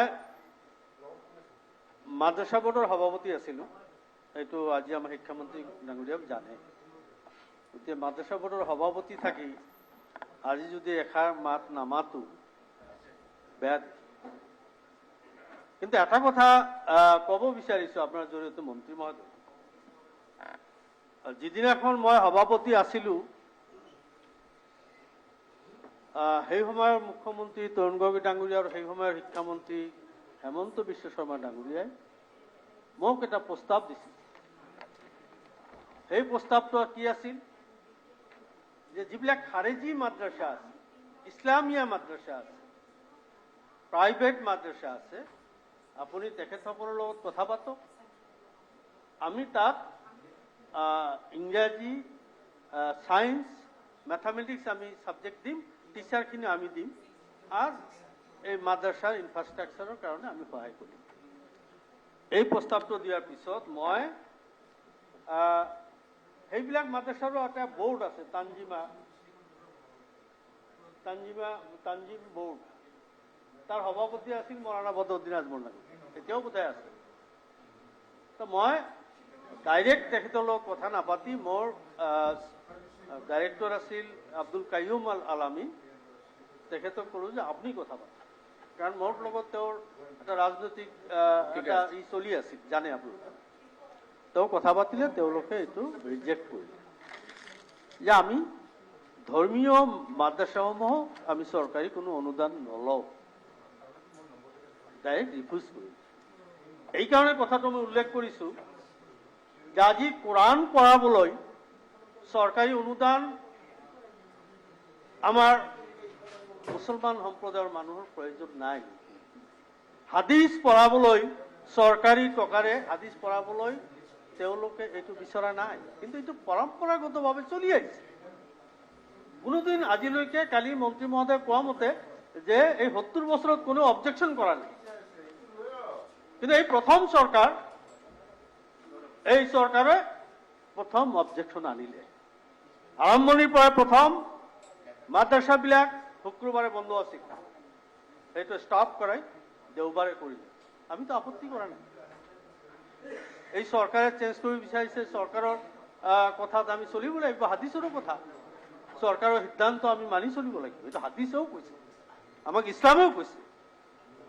শুক্ৰবাৰৰ জেগাত দেওবাৰে বন্ধ ডিক্লেয়াৰ কৰিলে, মানি লৈছে। আজি যোৰহাটৰ যিটো মক্তব মাদ্ৰাসা, আপুনি জানে, আপুনি বোধহয় তাত পঢ়িছে নে নাজানো, কিন্তু তৰুণ গগৈ ছাৰেও তাত লিখা পঢ়া কৰিছিল। সেইটো নামটো চেঞ্জ কৰি দিলে, মাদ্ৰাসা নামটো উঠাই দিয়া হ'ল। আমি আপত্তি কৰা নাই। এতিয়া আছে আছে, কথা হ'ল কি, নাম একেটাই আছে। হা, মানে আমাৰ এটা ধাৰণা হৈছে, অসমৰ সংখ্যালঘু ৰাজ্যৰ এটা ধাৰণা হৈছে যে অসমৰ পৰা মুছলমানৰ নাম নিশানা মানে উঠাই নিদিয়ালৈকে এই চৰকাৰ শান্তিত নাথাকে। এইটো মোৰ কথা কোৱা নাই, অসমৰ ৰাইজৰ চেণ্টিমেণ্টৰ কথা কৈছো। সেইকাৰণে মন্ত্ৰী মহোদয়ে যিটো কৰিব বিচাৰিছে, সেইটোত আমি যিসকলে ইয়াত প্ৰতিনিধিত্ব কৰিছো, আমি কিন্তু বুজি পাইছো যে তেওঁ ভাল চিন্তা কৰিছে, কিন্তু চেণ্টিমেণ্ট অফ দি পিপুল। আজি বহুতে, মই হাউজত আহোঁতে সংবিধান মেনশ্যন কৰি দিয়ে যে সংবিধানৰ অনুচ্ছেদ 28, 29 তাত আছে, এইটো চৰকাৰে বন্ধ কৰিব নোৱাৰে। মই ক'লো সেইবিলাক লৈ বাছ কৰিবলৈ মই নাযাওঁ। গতিকে আমাৰ বছিৰ আহমেদ কাছিমি ডাঙৰীয়া, তেখেতেও কটনৰ আৰবিকৰ লেকচাৰাৰ আছিল, তেখেতেও এটা ছাজেশ্যন আজি আগবঢ়াইছে। আমিও কওঁ যে এইটো চেণ্টিমেণ্টৰ কথা, অন্য একো নহয়। গতিকে এটা কমিউনিটি এই চেণ্টিমেণ্ট যিটো আছে, এই চেণ্টিমেণ্টটো মানে আপাতত মই ভাবোঁ যে ইমিডিয়েট এটা সিদ্ধান্ত নলৈ হয়তো লাহে ধীৰে এইটো এটা কমিটি বনাই দি বিভিন্ন যিবিলাক আমাৰ মাজত মুছলিম ভাল শিক্ষিত মানুহ আছে, তেওঁলোকৰ পৰা 2-এজন মানুহক বা অন্য সম্প্ৰদায়ৰ মানুহক লৈ পেলাই এটা কমিটি বনাই এটা ভালকে ষ্টাডি কৰি পেলাই পিছত সিদ্ধান্ত ল'লে ভাল হ'ব বুলি মই আপোনাৰ জৰিয়তে মন্ত্ৰী মহোদয়ক অনুৰোধ জনাই মোৰ বক্তব্য সামৰিছোঁ। ৰফিকুল ইছলাম, টাইমটো চাব। মাননীয় অধ্যক্ষ মহোদয়, ফৰ্মেলি আমি এইটো মুভো কৰা নাই, মোক দিছিল যদি আপোনাৰ মই নাই, এইটো তেখেতে কৰিলে বুলি ধৰিছোঁ। 4জনৰ মাজত এজনে কৰিলে হয়, এইটো মুভ হৈ গৈছে, এইটো আগতে গুচি গ'ল আপোনালোকৰ। মই তথাপি সেইকাৰণে এলাউ কৰিছোঁ। এইটো অ'কে ছাৰ। মই আপোনাক কি কথাখিনি কৈছে, কিবা যদি এডিশ্যন কৰে কৰক, কেইবাটাও ভাল চেশ্যন প্লিজ মোক বেছি টাইম নলওঁ, অলপ সময় মই ল'ম। মাননীয় অধ্যক্ষ মহোদয়, মই আজি কিছু পৰিমাণে আৱেগিক, কিন্তু সীমাৰ ভিতৰতে কম। আৰু মই পৰহিও অনুৰোধ কৰিছিলোঁ মাননীয় মন্ত্ৰী মহোদয়ক আপোনাৰ জৰিয়তে, যে যদি আমাৰ ছাৰেও কৈছিল কাছিমি চাহাবে যে ছেলেক্ট কমিটিত পঠাই অলপ চিন্তা চৰ্চা কৰাৰ কাৰণে যদি সুযোগ দিলেহেঁতেন ভাল আছিল। আজি ৰাজ্যসভাত বহুত বিল পেণ্ডিং আছে মাননীয় অধ্যক্ষ মহোদয়, বছৰ বছৰ তাতে পেণ্ডিং আছে। আজি অতদিনৰ অনুষ্ঠান স্বাধীনতাৰ আগৰ পৰা চলি আছে, আৰু ইতিমধ্যে কোৱাও হৈছে এটা চেণ্টিমেণ্টো জড়িত আছে। আৰু চৰকাৰৰ আপোনাৰ মদতত চলি আছিলে অনুষ্ঠানবিলাক। গতিকে এই সিদ্ধান্তৰ আগত এতিয়াও যদি জাগা আছে, মই অনুৰোধ কৰিম যে আজি এই দফাই দফাই আলোচনা কৰি পাছ নকৰি যদি অলপ এইটো হোল্ড কৰিব পাৰে, মাননীয় মন্ত্ৰী মহোদয়ক মই এতিয়াও ৰিকুৱেষ্ট কৰিম, অনুৰোধ কৰিম যে সময় আছে পিছলৈ আৰু অলপ ডিছকাছ কৰি অলপ চিন্তা চৰ্চা আমিও কৰোঁ, আপুনিও কৰক, মাদ্ৰাছা স্কলাৰসকলৰ লগত বহি আলোচনা বিলোচনা কৰি পিছত যদি আমি এটা সিদ্ধান্তত আহিব পাৰোঁ বোধহয় ভাল হ'ব। ঠিক মই আৰু কেইটামান কথা কৈছোঁ। মাননীয় মন্ত্ৰী মহোদয় ইয়াৰ জাষ্টিফিকেশ্যনৰ ওপৰত তেখেতে সেইদিনাখন ভাল বক্তব্য দিছে, কিছু কথা তেখেতে কৈছে। ইতিমধ্যে কথাখিনিও আহিছে যে মাদ্ৰাছা দুই ধৰণৰ, এটা হ'ল বেচৰকাৰী মাদ্ৰাছা, তাতে কোনো পইচা নলয়। হয়, আমাৰ যিসকল গোটেই ইণ্ডিয়া লেভেলত যিসকল মাদ্ৰাছাৰ স্কলাৰ্ছ আছে, ডাঙৰ ডাঙৰ আছে, তেখেতসকলেও কয়। আৰু মাদ্ৰাছা কেম্পাছবিলাক প্ৰাইভেটলি চলি আছে, আমাৰ কমিউনিটিৰ মানুহে চলাই আছে। ইভেন কি গুজৰাটত মই গৈছোঁ, বহুত মাদ্ৰাছাৰ কেম্পাছ আমাৰ ইউনিভাৰ্চিটিৰ কেম্পাছৰ নিচিনা। ইউ পি বা অন্য কেৰেল অন্যান্য ষ্টেটত, আমি অলপ ফাইনেন্সিয়েলি ইমান চাউণ্ড নহওঁ, আমাৰ কেম্পাছবিলাক ইমান ষ্ট্ৰং নহ'লেও তথাপি বাছকান্দি বা হোজাই বা আৰু কিছুমান জেগাত আমাৰ গোৱালপাৰাতো 2-এখন মাদ্ৰাছা আছে, ভাল কেম্পাছ আছে, প্ৰাইভেট মাদ্ৰাছা মই কৈছোঁ, এটকা নলোৱাকৈ ধুনীয়াকৈ চলি আছে। অল অভাৰ দ্য মানে ইণ্ডিয়া হাজাৰ হাজাৰ অনুষ্ঠান, ধৰ্মীয় অনুষ্ঠান চলি আছে। কোনোদিন তেখেতসকলে আগবাঢ়ি নাহে, দিলেও নলয় বহুতে, তেনেকৈ চলি আছে। কিন্তু এই অনুষ্ঠানখিনি এই মাদ্ৰাছাখিনি হ'ল আপোনাৰ যেতিয়া দেখিল যে আমাৰ এটা অভিযোগ থাকে যে ধৰ্মীয় ৰিলিজিয়াছ ইনষ্টিটিউশ্যনখিনি অকল এটা ছাইডত তেখেতসকলে শিক্ষা দিয়ে থিঅলজিকেল টিচিংখিনি এই মাদ্ৰাছাত হয় গতিকে জেনেৰেল এডুকেশ্যনৰ লাগে এই কনচেপ্টটো ইন্ট্ৰডিউচ কৰাৰ কাৰণে আমাৰ অসমৰ যিসকল স্কলাৰ্ছ আছিল তেখেতসকলেই আমাৰ এই চৰকাৰী মাদ্ৰাছাৰ কনচেপ্টটো তেখেতসকলে আনিছিল আৰম্ভণিতে যে আপোনাৰ থিঅলজিকেল এডুকেশ্যনৰ লগত ধৰ্মীয় শিক্ষাৰ লগত জেনেৰেল এডুকেশ্যন এইখিনি আছিল আৰু চৰকাৰে টাইম টু টাইম সেইটো এনকাৰেজ কৰিছে ডেফিচিট চিষ্টেমত চলিছে প্ৰভিন্সিয়েলাইজড হৈছে আৰু আজিৰ এই ষ্টেজলৈকে সেইটো আহিছে চৰকাৰে এইখিনি মদত কৰি সহায় কৰি এটা পজিশ্যনলৈকে আনিছে এতিয়া কথা হ'ল মাননীয় মন্ত্ৰী মহোদয়ে কৈছে যে ধৰ্মীয় কোৰাণ শিক্ষাৰ কাৰণে কোনোবা বাইবেলৰ আবেদন কৰিব হয় নিশ্চয় তেখেতৰ কথাত যুক্তি আছে ক'ব আমাক বাইবেলৰ শিক্ষা দিয়ক আমাৰ গীতাৰ শিক্ষা দিয়ক বা আবেদন কৰিব কিন্তু এটা কথা মাননীয় অধ্যক্ষ মহোদয় আমি স্পষ্ট কৰোঁ মুঠে আমাৰ আপত্তি নাই তেনেকুৱা কোনো গ্ৰুপে আহি আবদাৰ কৰিলে দিব লাগে সকলো ধৰণৰ আমিতো সব ধৰ্মীয় গ্ৰন্থক আমি ৰেসপেক্ট কৰোঁ বাইবেল হওক ভাগৱত গীতা হওক কোৰাণ হওক অন্য ধৰ্মাৱলম্বী মানুহৰ যি ৰিলিজিয়াছ বুক আছে আমি মানে ষ্ট্ৰংলি আমি ৰেসপেক্ট কৰোঁ এই বুকছ বিলাকৰ ওপৰত আমাৰ সন্মান আছে এতিয়া হৈও আছে মাননীয় অধ্যক্ষ মহোদয় মই মন্ত্ৰী মহোদয় জানে মোতকৈ তেখেত যথেষ্ট বিজ্ঞ তেখেত মাননীয় অধ্যক্ষ মহোদয় প্লিজ এইটো অলপ মাত্ৰ এজনে কৈছিল নাই মই আপোনাক কোৱাত আকৌ সিদ্ধাও যথেষ্ট হৈছে কিন্তু মন্ত্ৰীৰ উত্তৰটো আমাৰ কাৰণে ইম্পৰ্টেণ্ট ল'ম ছাৰ প্লিজ প্লিজ সেইকাৰণে আপুনি এতিয়া মই দিবলৈ আপত্তি কিন্তু আপুনি 5টালৈ 15 মিনিট আছে মই আৰু 3জন আছে আৰু 5 মিনিট ল'ম মই শেষ কৰিম 5 মিনিট নহয় কমকে শেষ কৰক ঠিক আছে মই বুজিছো যে আপোনাৰ আমাৰ অসমৰ কথা মই কৈছো ভাস্কৰ বৰ্মা ইউনিভাৰ্চিটি যিটো সংস্কৃত ইউনিভাৰ্চিটি হৈছে ভাল সংস্কৃত লেংগুৱেজ আমি সকলোৱে সন্মান কৰোঁ তাতেও বেদিক টিচিঙৰ কাৰণে ডিপাৰ্টমেণ্ট আছে মাননীয় অধ্যক্ষ মহোদয় অলপ বেদাৰ ওপৰতে আৰু বাকী ধৰ্মীয় গ্ৰন্থৰ ওপৰত ডিপাৰ্টমেণ্ট অফ বেদিক টিচিং তাতে এটা ডিপাৰ্টমেণ্ট আছে মই সেইদিনাখনো কৈছো বানাৰস হিন্দু বিশ্ববিদ্যালয়তো ইছলামিক ষ্টাডিজ ডিপাৰ্টমেণ্ট আছে পাৰ্চি ডিপাৰ্টমেণ্ট আছে এৰাবিক আছে এণ্ড বেদিক ডিপাৰ্টমেণ্ট আছে সংস্কৃত ইত্যাদি ইত্যাদি আছে এইবিলাকত হয় ইভেন মাননীয় মন্ত্ৰী মহোদয় তেখেততো লয়াৰ উকিল মোহাম্মদ আপুনিও মাননীয় অধ্যক্ষ মহোদয় উকিল মোহাম্মদন ল যিটো কোৰাণ আৰু ট্ৰেডিশ্যন অফ প্ৰফেট মহম্মদ সাল্লাল্লাহু আলাইহি ওয়াসাল্লাম তাতে পঢ়োৱা হয় এই ৰিলিজিয়াছ শিক্ষাবিলাক দিয়া হয় দিল্লী ইউনিভাৰ্চিটি মই নিজে পঢ়িছো তাতে কম্পেয়াৰিভ ষ্টাডিজ অন ৰিলিজন তাতে জৈনিজম জুডাইজম হিন্দুইজম ইছলাম শিখিজম এই গোটেইকেইটা মই নিজে পঢ়িছো মাননীয় অধ্যক্ষ মহোদয় আল্টিমেটলি এই ধৰ্মীয় কিতাপখিনি তাতে পঢ়োৱা হয় এনেকুৱা নহয় যে ধৰ্মীয় কিতাপ নাই হৈ আছে গভৰ্ণমেণ্ট খৰচত ঠিক আছে ইয়াৰ কিমান জাষ্টিফিকেশ্যন আছে এইখিনি হয়তো সিদ্ধান্ত চেণ্ট্ৰেল গভৰ্ণমেণ্ট ষ্টেট গভৰ্ণমেণ্ট বা মাননীয় মন্ত্ৰী বা আপোনালোকে ল'ব কিন্তু গোটেই অল অভাৰ ইণ্ডিয়া বিভিন্ন ইউনিভাৰ্চিটিত ৰিলিজিয়াছ এডুকেশ্যনখিনি দিয়া হৈ আছে হয় অসমত মাদ্ৰাছাৰ সংখ্যা অলপ বেছিকে যিহেতু এই অনুষ্ঠানখিনি আগৰ পৰা হৈছিল তাতে এইখিনি হৈছে কিন্তু ইয়াৰ অৰ্থ এইটো নহয় যে অন্য কোনো জায়গাত ৰিলিজিয়াছ এডুকেশ্যন নাই সব জায়গাতে হৈ আছে মই আকৌ অনুৰোধ কৰিম যেহেতু ইমান দিনৰ পৰা অনুষ্ঠানখিনি চলিছে ইয়াতে জেনাৰেল এডুকেশ্যন আছে আমি পৰামৰ্শ দিছিলো যে ৰিপিল্ডৰ জায়গাত মডাৰ্নাইজ শব্দটো আনি আপুনি আৰু সায়েন্স সিস্টেম দিয়ক আৰ্টছ দিয়ক কমাৰ্চ দিয়ক 10+2 লৈকে কৰক কম্পিউটাৰ দিয়ক আৰু এৰাবিক লিটাৰেচাৰ ওপৰত বেছিতকৈ বেছি জোৰ হওক তাতে মই তেখেতক পাৰ্চনেলি লগ কৰি কৈছিলো যে এৰাবিক তাতৰ ওপৰত আপুনি প্ৰ'জ পয়েট্ৰি হে কৰিছে মাননীয় অধ্যক্ষ মহোদয় এৰাবিক লিটাৰেচাৰ ওপৰত জোৰ দি এতিয়া কোৰাণ বা বাইবেল বা গীতা ইয়াৰ যিবিলাক সিলেক্টেড আপোনাৰ টপিক বা সাবজেক্টছ আছে মানুহক ইনসান বনোৱাৰ কাৰণে নিশ্চয় তাতে পাঠ আছে গতিকে তেনেকুৱা ধৰণৰ সিলেক্টেড কিছু চেপ্টাৰ সাবজেক্টছ মই ভাবো ৰিলিজিয়াছ বুকৰ পৰা সব ধৰ্মৰ এইবিলাক আনি পঢ়োৱাটো এই যুগত মই ভাল বুলিয়ে ভাবো বৰঞ্চ হৈ আছে এইবিলাক বিভিন্ন ইউনিভাৰ্চিটিত আকৌ সৰ্বশেষত মই শেষ কৰিছোঁ যদি এই বিলটো পাছ নকৰি আজি সিলেক্ট কমিটিত দি অলপ পেণ্ডিং কৰি পৰৱৰ্তীলৈ যদি এইটো অলপ চিন্তা কৰে এইটো মোৰ অনুৰোধ আপোনাৰ যোগেদি মাননীয় মন্ত্ৰী মহোদয়লৈ দেৱব্ৰত শইকীয়া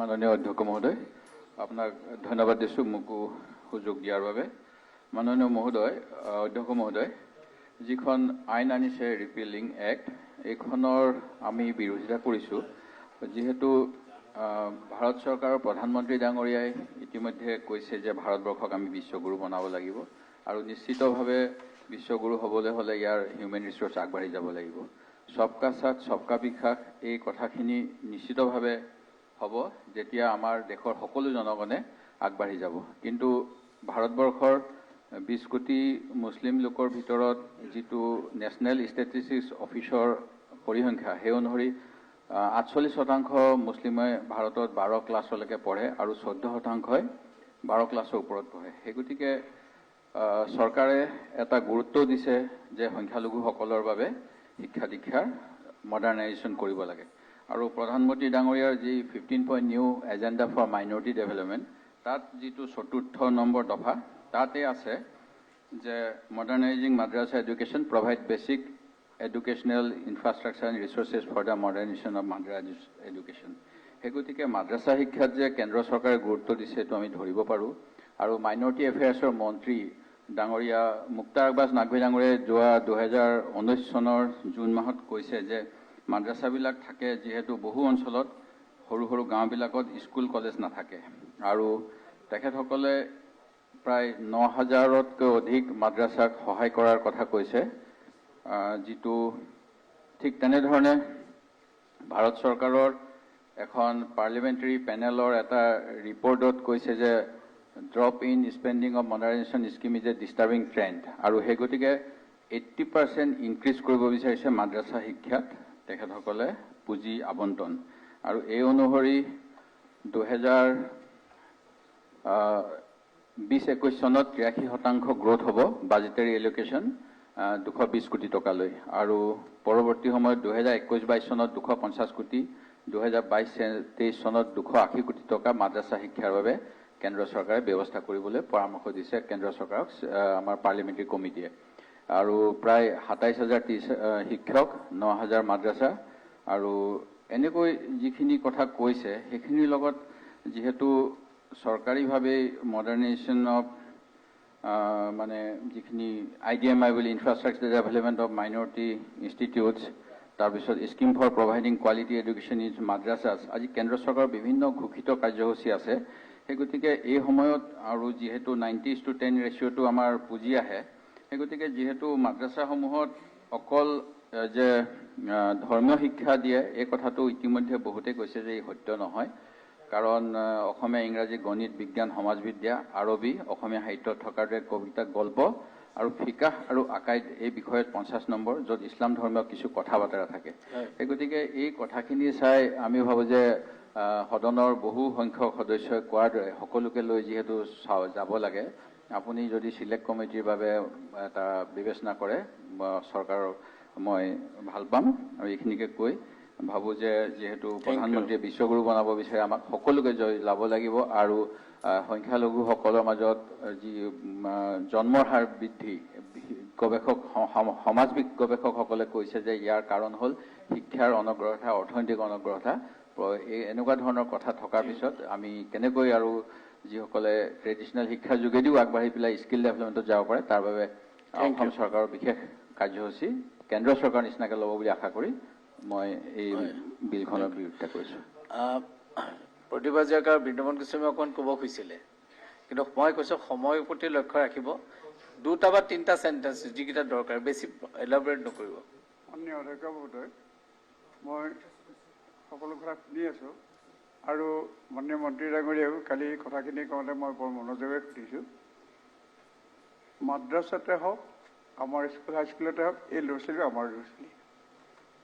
মই শিক্ষামন্ত্ৰী হৈ সদায় দেখিছিলোঁ মাদ্ৰাছা বোৰ্ডৰ চেয়াৰমেনসকলক আমাৰ ইছলামী সমাজৰ পৰা দিয়ে। মই কাক নিদি মই নিজে সভাপতি হ'লোঁ আৰু সভাপতি হৈ গোটেই অসমখন ঘূৰিলোঁ। প্ৰথম মই গ'লোঁ কাছাৰলৈ আমাৰ বাছকান্দিৰ হুজুৰ বুলি কয় তেখেতৰ ওচৰলৈ গ'লোঁ। তাত আমি ভূমিকম্প হোৱাৰ কাৰণে 60 লাখ মান টকা পৰি আছিল। তেখেতক ক'লোঁ আপোনালোকৰ মাদ্ৰাছাৰ কাৰণে আমাৰ চৰকাৰ বহুত টকা আপোনালোকে যদি লয় মই দিব পাৰোঁ।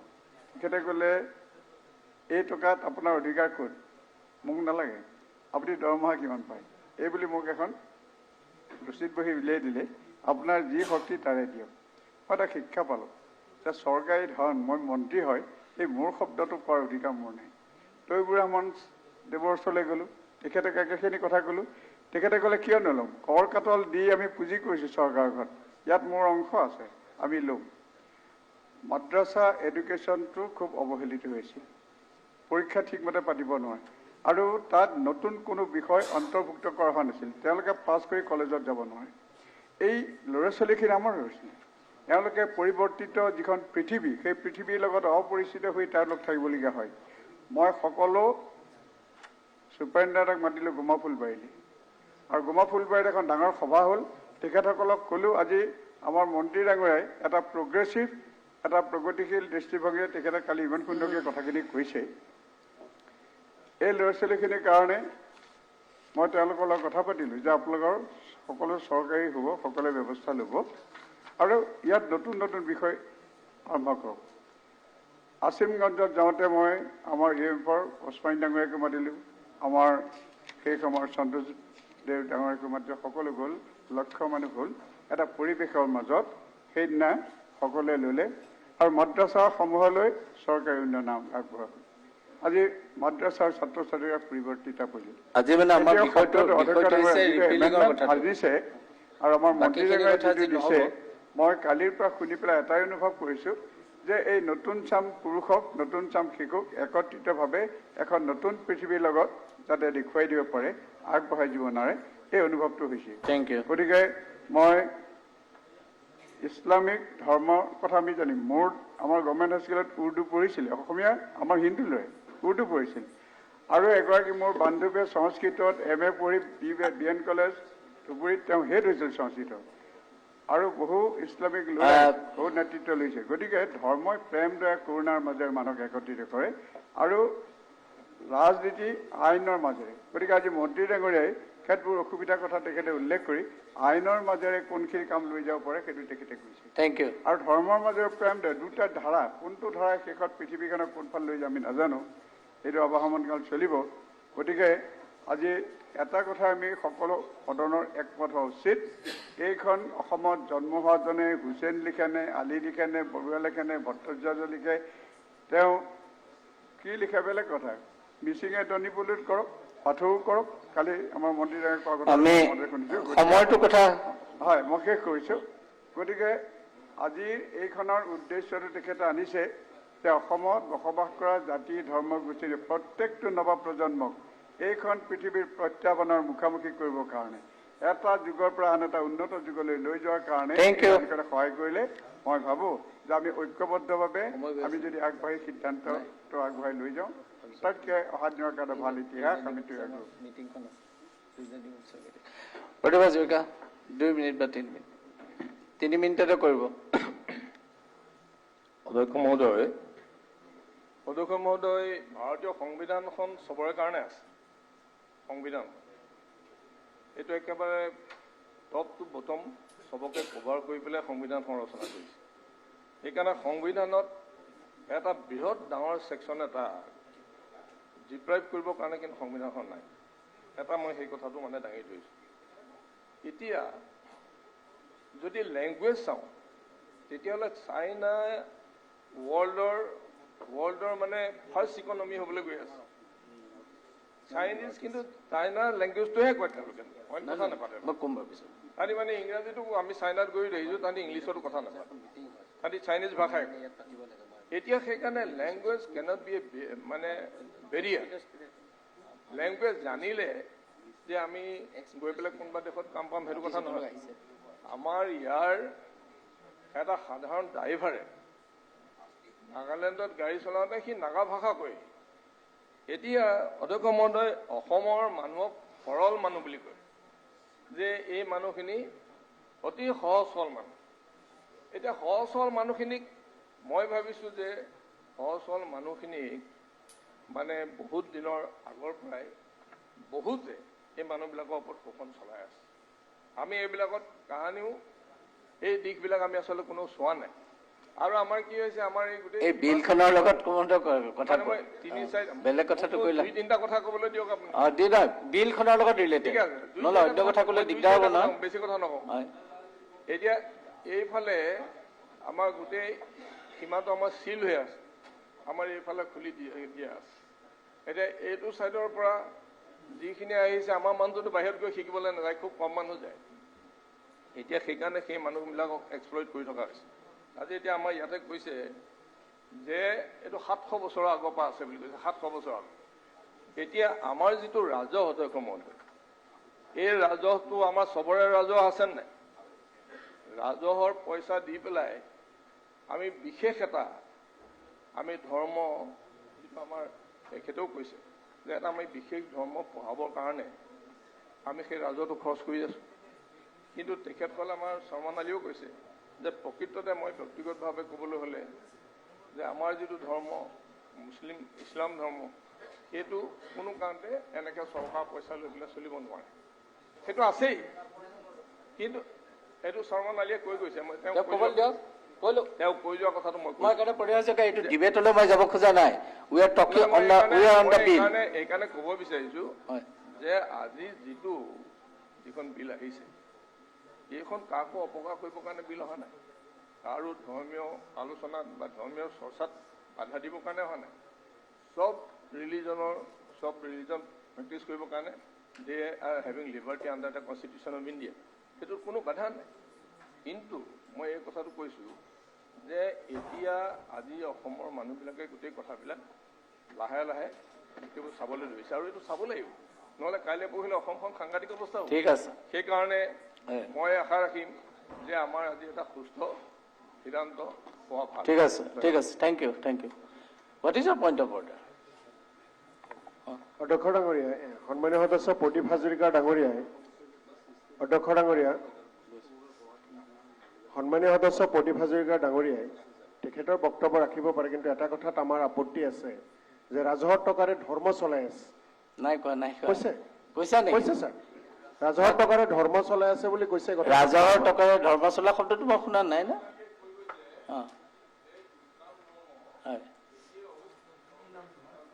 নচল সেইটোৱে কৈছে, সেইটো কথাই কৈছে, ঠিকে কৈছে। ঠিক নাই, ঠিক আছে। নাই মই কোৱা নাই, তেখেতে কৈছে অলপ আগতে হাফিজৰ যে আমাৰ যিবিলাক আমাৰ কিছুমান কাম থাকে য'ত মানে চৰকাৰী পইচা নলয়, আমাৰো থাকে তেনেকুৱা অনুষ্ঠান, বেলেগ বেলেগ ধৰ্মৰো থাকে চৰকাৰী। সেইটোৱে কি পইণ্ট কি আকৌ নহয় মিনিষ্টাৰ হিমন্ত বিশ্ব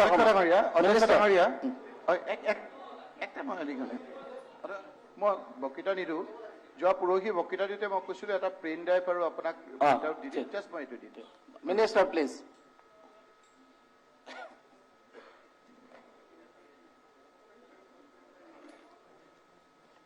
মাননীয় অধ্যক্ষ মহোদয়, আজি আমি এই পবিত্ৰ সদনত মাদ্ৰাছা এডুকেশ্যন প্ৰভিন্সিয়েলাইজেশ্যন এক্ট 1995 আৰু Madrasa Education Provincialization of Service of Employees and Reorganization of Madrasa Education Institute Act 2018 এই দুইখন এক্ট ৰিপিল কৰাৰ বাবে পবিত্ৰ সদনৰ মজিয়াত মই এখন ৰিপিলিং বিল উত্থাপন কৰিছিলোঁ।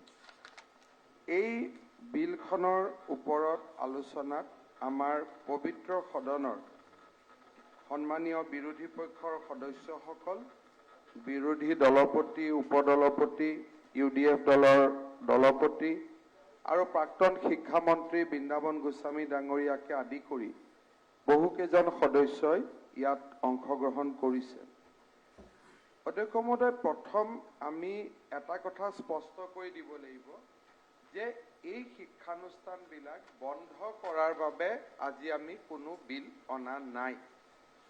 এই শিক্ষানুষ্ঠানৰ গৰিমা, এই শিক্ষানুষ্ঠানবিলাকৰ কণ্টিনিউটি, এই দুইটাৰ ওপৰত এই বিলখনৰ কোনো প্ৰভাৱ নাই।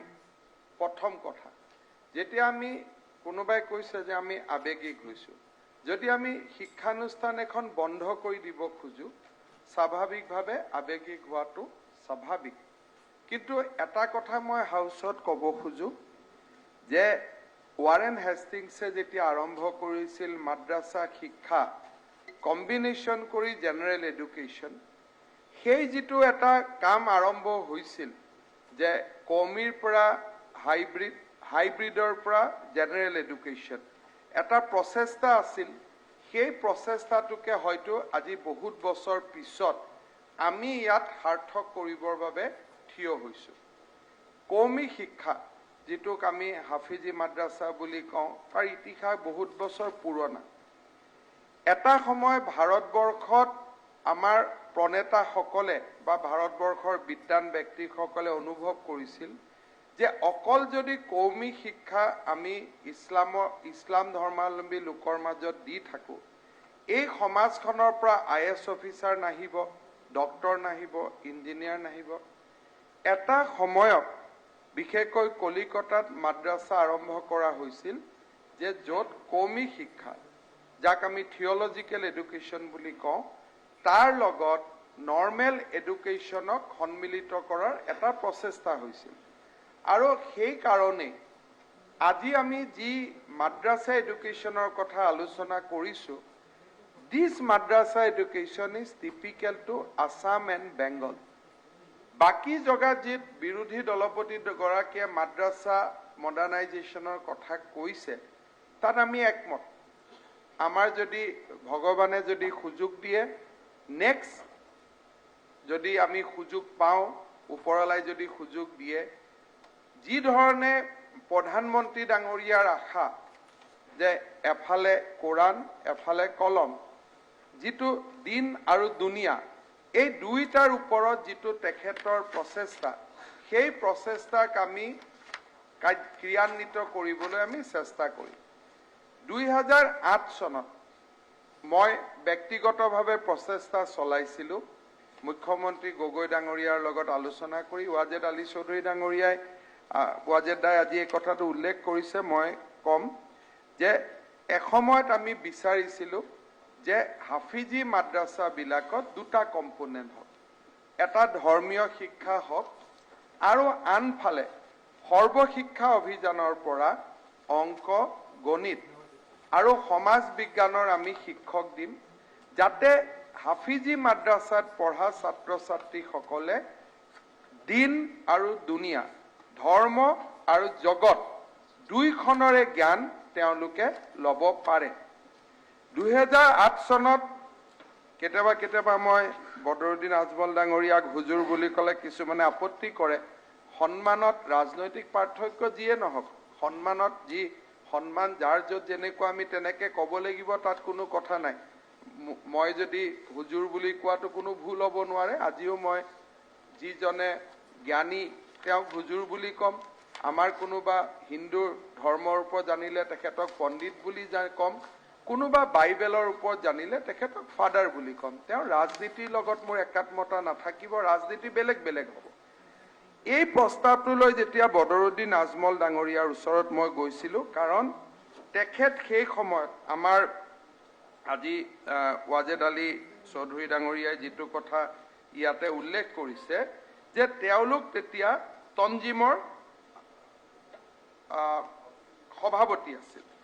তঞ্জিমৰ যেতিয়া সভাপতি আছিল, আৰু তঞ্জিম হৈছে যে Islamic education organisation in Assam, all Assam Tanzim Madaris Qawmia Nagaon, অৰ্থাৎ ইয়াত মৌলানা আবুল কাদিৰ কাছিমি আছিলে আৰু মৌলানা বদৰুদ্দিন আজমল তাৰ সভাপতি আছিল। ৱাজেদ আলী চৌধুৰী ডাঙৰীয়া যি মনত পেলাইছে, 2008 চনত মই এই প্ৰস্তাৱ পোৱাৰ পিছত জুলাই 2 তাৰিখে মৌলানা বদৰুদ্দিন আজমল ডাঙৰীয়াই এখন সভা কৰি ডিচিশ্যন লৈ কৈছিলে, আজি পিছত এইটো ৰেকৰ্ড কৰিছিলে আবু নাছেৰ ছায়েদ আহমেদ, গুৱাহাটী বিশ্ববিদ্যালয়ৰ প্ৰবক্তা, আৰু তেখেতে মাদ্ৰাছা জিন আছামৰ ওপৰত এখন থেচিছ নহ'লেও এখন পেপাৰ লিখিছিল। তাত এই কথাখিনি যিটো আজি হাউচত ৱাজেদ আলী চৌধুৰী ডাঙৰীয়াই সাক্ষী হিচাপে থিয় দিলে, আৰু তৰুণ গগৈ ডাঙৰীয়াৰ দিনৰ পৰা আমি কি ধৰণে মাদ্ৰাছা এডুকেশ্যনৰ লগত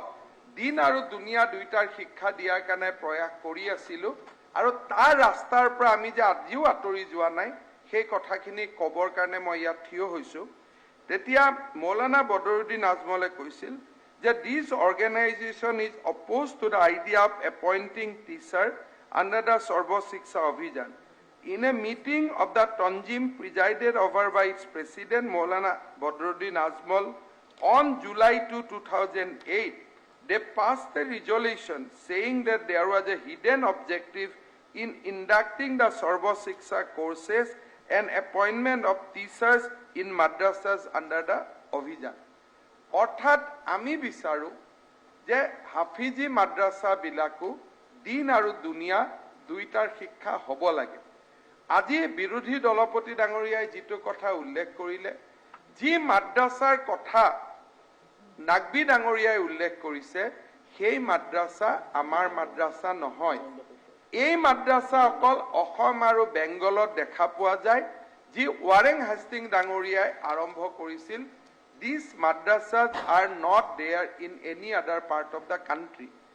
বাকী ৰাজ্যবিলাকত মাদ্ৰাছা কমে চলায় আৰু কমি মাদ্ৰাছাবিলাকত চৰকাৰে এই সিদ্ধান্তবিলাক নেশ্যনেল মাদ্ৰাছা এডুকেশ্যন বোৰ্ড কংগ্ৰেছৰ দিনত পতাৰ প্ৰচেষ্টা কৰা হৈছিল। কপিল সিবাল ডাঙৰীয়াই কমে আপত্তি কৰিলে যে নহয় আমি দিব নিদিওঁ। আৰবিয়া হাফিজিয়া দুই ধৰণৰ মাদ্ৰাছা আছে। এই মাদ্ৰাছাবিলাকক একত্ৰিত কৰি এটা কম্বাইন এক্সামিনেশ্যনৰ জৰিয়তে মাদ্ৰাছাক চলাবৰ কাৰণে প্ৰচেষ্টা কৰা হৈছিল কংগ্ৰেছৰ দিনত। এইবিলাক মই কংগ্ৰেছৰ পৰা শিকি অহা কথা, ইয়াত মই ইনভেন্ট কৰা নাই। এটা চেষ্টা কৰা হৈছিল ৰাইট টু এডুকেশ্যনৰ সময়ত যে এই শিক্ষাটোক আমি মডাৰ্ণাইজ কৰিম, আধুনিকৰণ কৰিম।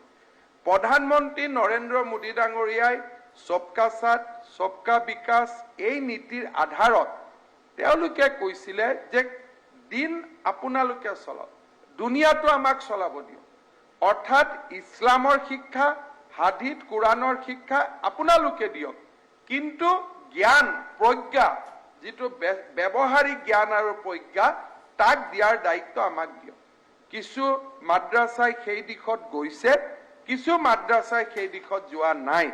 ভগৱানে যদি মোক সুযোগ দিয়ে, মোৰ প্ৰচেষ্টা থাকিব যে অসমত হাফিজি মাদ্ৰাছাসমূহৰ পঞ্জীয়ন হ'ব লাগে।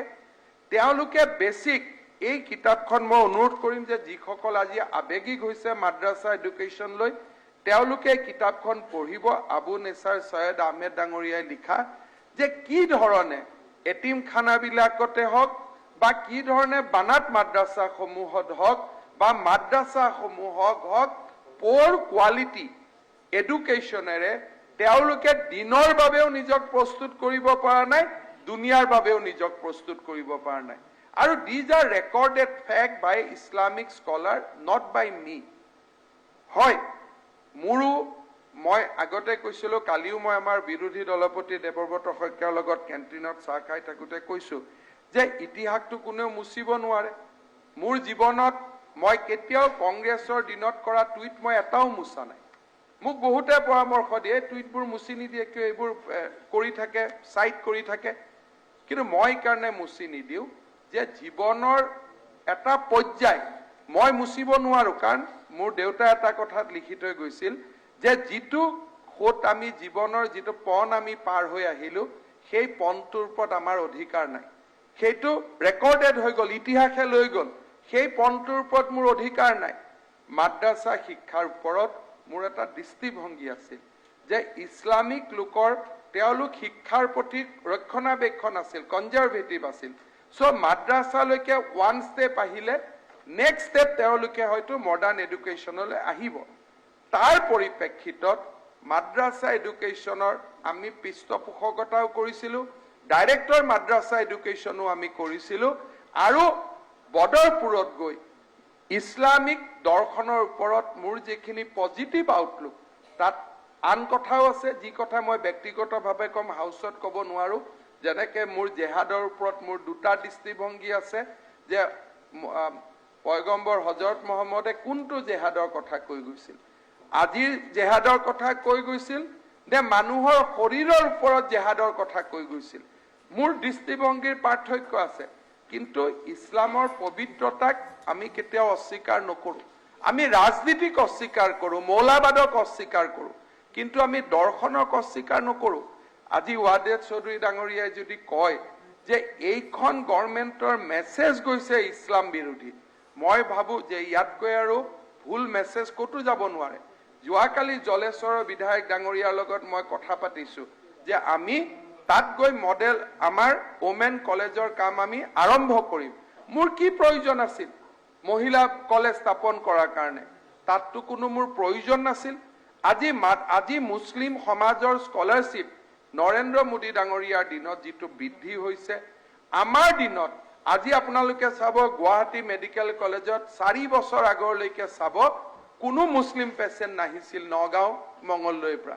আজি যদি মেডিকেল কলেজখন চাই, অকল মাত্ৰ 70% পেচেণ্ট মুছলমান সমাজৰ আমাৰ ওপৰত আস্থা আছে মোৰ ওপৰত ব্যক্তিগতভাৱে আস্থা আছে আজি গুৱাহাটী মেডিকেল কলেজখন 4 বছৰত ম্যাক্সিমাম পেশেন্ট যদি আহে ঢিং ৰূপহীৰ পৰা আহে কাৰণ অটল অমৃত অভিযান আয়ুষ্মান ভাৰতে কাৰোবাক যদি উপকৃত কৰিছে অসমৰ সংখ্যালঘু সমাজখনক আটাইতকৈ উপকৃত কৰিছে আজি যদি অৰুণোদয়ে কাবাক যদি আটাইতকৈ উপকৃত কৰিছে অসমৰ সংখ্যালঘু সমাজখনক উপকৃত কৰিছে সেই কাৰণে মই ভাবো যে এখন সমাজক বিকাশৰ পথলৈ লৈ যোৱা প্ৰচেষ্টাক আমি কেতিয়াও বিৰোধী দৃষ্টিভংগীৰে চাব নালাগে আজি টেটৰ শিক্ষক বদলিত বিৰুদ্ধে যিখন আইন আনা হৈছে সেই আইনখনে মুখ্যতঃ কাক সহায় কৰিব চহৰ অঞ্চলৰ বিদ্যালয়সমূহক সহায় কৰিব গতিকে কৰবাত যদি মৌলবাদক বিৰোধিতা কৰাটোৱে যদি কবাত মেছেজ পঠায়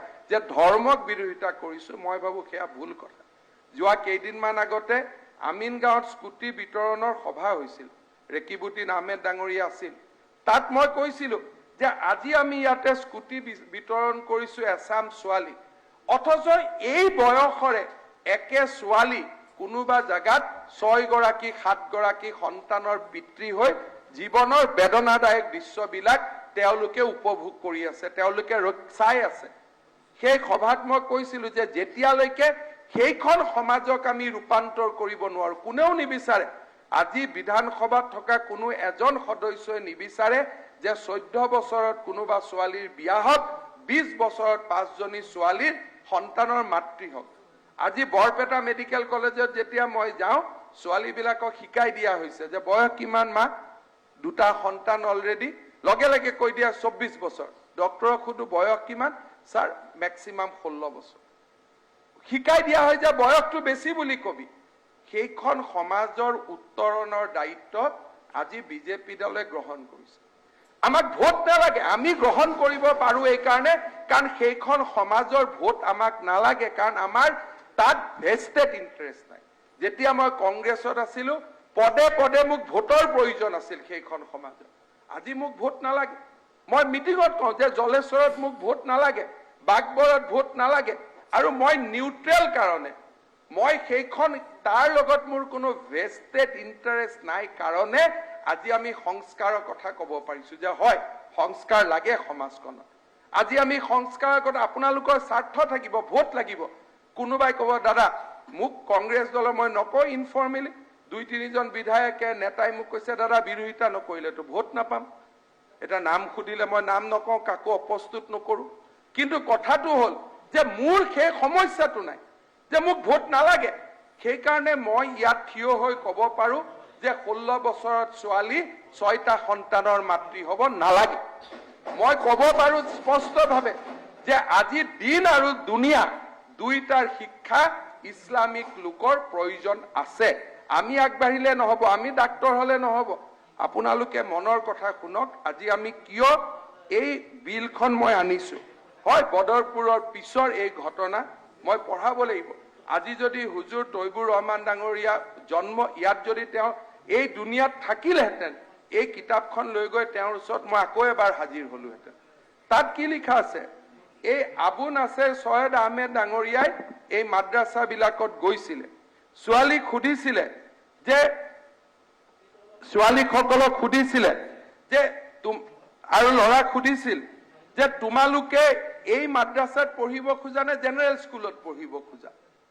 ছোৱালী আৰু ল'ৰাসকলে উত্তৰ দিছিল 71.5% ছোৱালী আৰু ল'ৰাই উত্তৰ দিছিল যে আমি জেনেৰেল স্কুলত পঢ়িব খোজো আমি মাদ্ৰাসাত পঢ়িব নোখোজো এখন মোৰ কিতাপ নহয় this was a thesis by a Islamic scholar not by me not on a Islamic subject but he is a scholar on a social science তাৰ পিছত তেওঁ খুদিছিলে যে মাদ্ৰাসাত পঢ়া ছোৱালী ল'ৰা কিমান দুখ লাগে মনটোত খুদিব ল'ৰা আৰু ছোৱালীজনীকটো বাপেকেহে নমাই দিছে মাদ্ৰাসাখনত তেওঁলোকেতো নিজে পঢ়িব অহা নাই মোৰ ল'ৰাক মই ক'ত পঢ়াইছো ল'ৰাইটো নাজানে বাচ্চা ল'ৰা ক্লাছ 1 টোত মই য'ত এডমিশ্যন দি দিছো তাতে এডমিশ্যন লৈছে because they don't have rights ছোৱালীজনীক সুধিছিল তুমি কি হ'ব খোজা ল'ৰা আৰু ছোৱালীজনে কৈছে যে মই শিক্ষক হ'ব খোজো এগৰাকীয়ে উত্তৰ দিছে মই ডক্টৰ হ'ব খোজো এগৰাকীয়ে উত্তৰ দিছে মই পুলিচ অফিচাৰ হ'ব খোজো,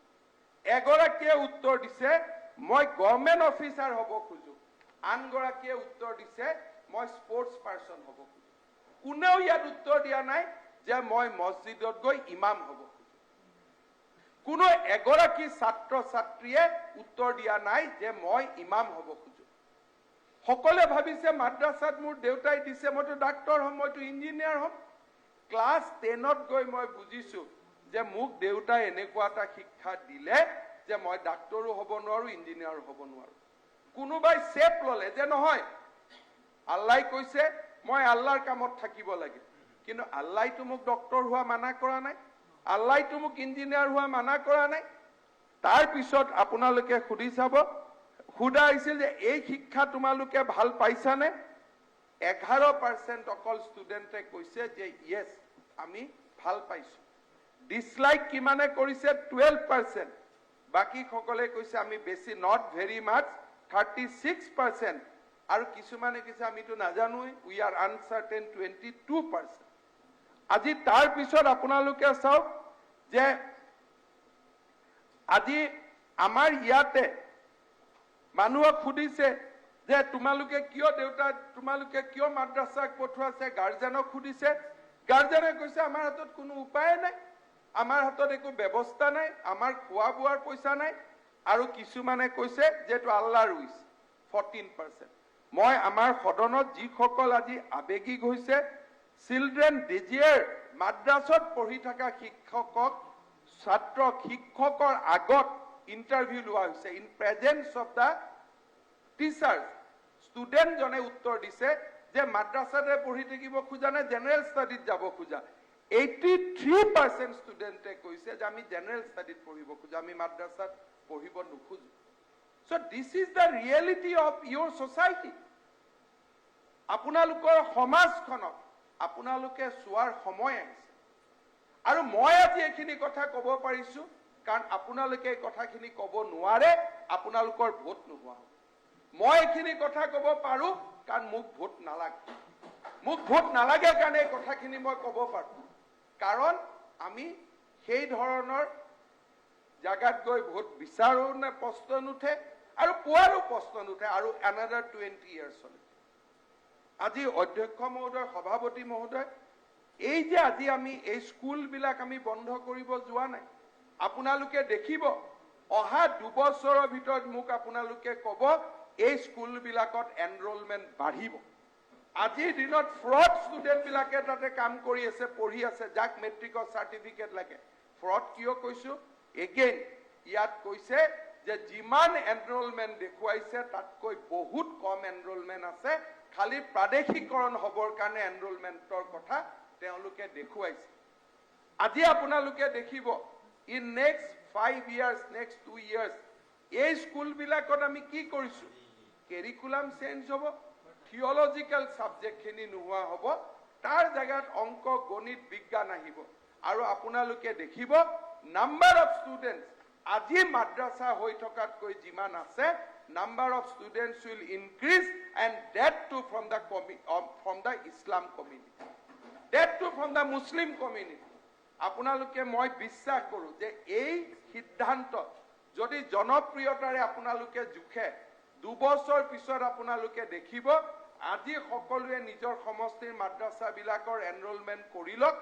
অহাকালি যেতিয়া এই মাদ্ৰাছাবিলাক 1/4/2021 পৰা জেনেৰেল ষ্টুডেণ্ট তাত এডমিশ্যন হ'ব উইথ বেটাৰ টিচাৰ্ছ, তেতিয়াহ'লে আপোনালোকে দেখিব তাত নাম্বাৰ অফ ষ্টুডেণ্ট বাঢ়িব।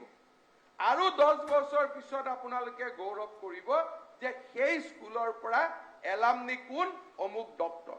এলামনিক আজি আমাৰ নাম কোৱা হৈছে যে অমুক অমুক কেইজন ডক্তৰ ইঞ্জিনিয়াৰ হৈছে, বাট 2 দিন পিছত আপোনালোকে নাম ক'ব পাৰিব যে 700খন স্কুল আৰু কলেজৰ পৰাই ডক্তৰ ইঞ্জিনিয়াৰ হৈছে। নাম গৱেষণা কৰি আনিব প্ৰয়োজন নাথাকিব, নাম নিজে নিজে ওলাব যে অমুক অমুক অমুক অমুক। গৱেষণা কৰি 3টা নাম আনিব নালাগে। পৃথিৱীত এক্সেপশ্যন থাকে, এক্সেপশ্যন কেতিয়াও ৰুলছ হ'ব নোৱাৰে। সেইকাৰণে অধ্যক্ষ মহোদয় মই ক'ব খোজো যে এই আজি 600 শিক্ষানুষ্ঠান, যিখিনি শিক্ষানুষ্ঠান ক'ত আছে? আপোনালোকৰ সমাজত আছে। অৰ্থাৎ জলেশ্বৰ সমষ্টিত আছে, বদৰপুৰত আছে, চেঙাত আছে, বৰপেটাত আছে, ধুবুৰীত আছে, দেখিব এনৰোলমেণ্ট বাঢ়িব। কাৰণ these will be government institute, এইখিনি গভৰ্ণমেণ্ট অনুষ্ঠান হৈয়ে থাকিব।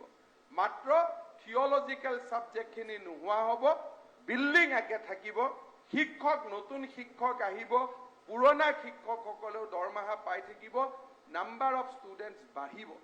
মই এক ষ্টেপ আগত যাম।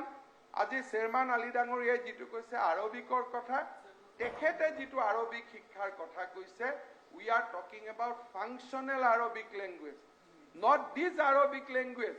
গতিকে ফাংচনেল আৰবিক লেংগুৱেজ শিকাত মোৰো কোনো আপত্তি নাই। Functional Arabic language, functional French language, functional Spanish language আমাৰ শিকাত আপত্তি নাই। আৰু সেইকাৰণে আজি আমাৰ সেৱাত 50,600 ল'ৰাই আৰবিক শিকি আছে। আৰু আমি আৰবিক শিক্ষা বন্ধ কৰা নাই। এই মেছেজটো যাব নালাগে। এই নতুন স্কুল যিকেইখন 1/4/2021 পৰা জেনেৰেল স্কুল হ'ব, Arabic education will remain. Arabic তাত চলি থাকিব। খালি আমি চেষ্টা কৰিম যে এই আৰবিক শিক্ষাটো ফাংচনেল আৰবিক লেংগুৱেজত লৈ যাব পাৰোঁ নেকি, যাতে চাকৰি খুজিব যোৱা ল'ৰা ছোৱালীখিনিয়ে ডুবাইত নামি দুআষাৰ কথা আৰবিক ভাষাত ক'ব খোজে। আজি আৰবিক যি শিক্ষা হৈ আছে, এই কিতাপখনতে কৈছে শিক্ষকজনেও আৰবিক ক'ব নোৱাৰে, ষ্টুডেণ্টজনেও আৰবিক ক'ব নোৱাৰে। আজিৰ দিনত যি শিক্ষা চলি আছে, মই ভাবোঁ ষ্টেটাছকো ইছলামিক সমাজ এখনৰ কাৰণে আজি প্ৰয়োজন নহয়। ষ্টেটাছকোৰ পৰা ওলাই অহাৰ সময় হৈছে আজি। আৰু ষ্টেটাছকোৰ পৰা ওলাই আনিব আপোনালোকে নোৱাৰে। কাৰণ আপোনালোকে এইকাৰণে নোৱাৰে, আপোনালোকে যেতিয়া ক'ব যাব তাত কোনোবাই বিৰোধিতা কৰিব, কোনোবাই ছাপৰ্ট কৰিব। আপোনালোকে নোৱাৰে। কিন্তু আপোনালোক প্ৰগতিশীল মানুহ, আপোনালোকৰ সমাজখনক লৈ আপোনালোকৰ মনত যিবিলাক কথা আছে সেইবিলাক ইমপ্লিমেণ্টেশ্যনৰ দায়িত্ব আমাক দিয়ক। আমাক যিহেতু ভোট নালাগে, আমি এইখিনি কৰিব পাৰিম। আজি চেয়াৰমান আলী ডাঙৰীয়াই হওক, আজি আমাৰ সদনত এগৰাকী এনেকুৱা সদস্য নাই যিসকলৰ পৰিয়ালত 10-12টা সন্তান আছে। কাৰো নাই। সকলোৱে এটা normal economic size of the family হাউচৰ সকলোৱে মেইনটেইন কৰি আছে। কিন্তু আপোনালোকে আপোনালোকৰ গাঁৱত গৈ ক'ব নোৱাৰে যে সন্তান জন্ম আপোনালোকে বন্ধ কৰক। কাৰণ আপোনালোকক ভোট লাগিব, আপোনালোকে কৰিব নোৱাৰে। আপোনালোকৰ সমাজখনক যদি ৰিফৰ্ম কৰিব লাগে, নৰেন্দ্ৰ মোদীৰ দৰে মানুহক দায়িত্ব দিয়ক, আমাক দায়িত্ব দিয়ক। কাৰণ আমাক ভোটৰ প্ৰয়োজন নাই। আমাক দায়িত্ব দিয়ক, আমি কৰিম। আমাক মনে মনে আহি কওক যে এই কামটো কৰক। আপোনালোকে পাব্লিকত যি কয় কৈ থাকক। আপোনালোকে আহি আমাক কওক যে এই কামটো বন্ধ কৰক, আৰু আমি কৰিম। কাৰণ আমি বিচাৰো ভাৰতবৰ্ষত সবকা সাথ সবকা বিকাশ হ'ব লাগে। সেইকাৰণে ইয়াত কোনো ৰাজনীতি নাই। আজি ৰাজনীতি থাকিলেতো মই কি কৰিব লাগিছিল, ইমান স্কলাৰশ্বিপ দিম, অমুক কৰিম, তমুক কৰিম, এপিচমেণ্টৰ কথা ক'ব লাগিছিল। আজি আমাৰ ৰাজনীতি নাই, কিন্তু মোৰ নিয়ত চাফ আছে। অলপ আগতে চেয়াৰমান ডাঙৰীয়াই কৈছে যে নিয়ত চাই আল্লাহ। হয়, আমাৰ ধৰ্মটো নিয়ত চাই, আৰু নিয়ত যদি চাই তেতিয়াহ'লে আল্লাহ ঈশ্বৰে ক'ব যে ধুবুৰীত মেডিকেল কলেজ নিয়ত খাৰাপ থাকিলে কেতিয়াও আমি নকৰিম। যদি নিয়ত খাৰাপ থাকিলেহেঁতেন ধুবুৰীত মেডিকেল কলেজ আমি কেতিয়াও নকৰিলো। এই কথাবিলাক মই ভাবোঁ আপোনালোকৰ হৃদয়তো মোৰ কথাখিনিয়ে স্পৰ্শ কৰিব। ৰাজনীতি বাদ দিয়ক, ৰাজনীতি চলি থাকিব। আপোনালোকে বিৰোধিতা কৰিছে, this will be part of the record. কিন্তু মই ভাবোঁ this is my gift to Islamic society.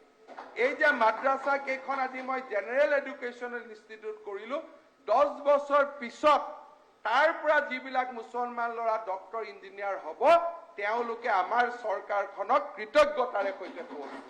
আৰু মই তেনেকেই ভাবোঁ। সেইকাৰণে চিলেক্ট কমিটিৰ কথা আজি প্ৰশ্ন নুঠে। কাৰণ মই কনভিন্স যে কোনো ঘৃণা আৰু দেশৰ বাবে দেশ আৰু ঘৃণা লৈ এই বিলখন অনা হোৱা নাই।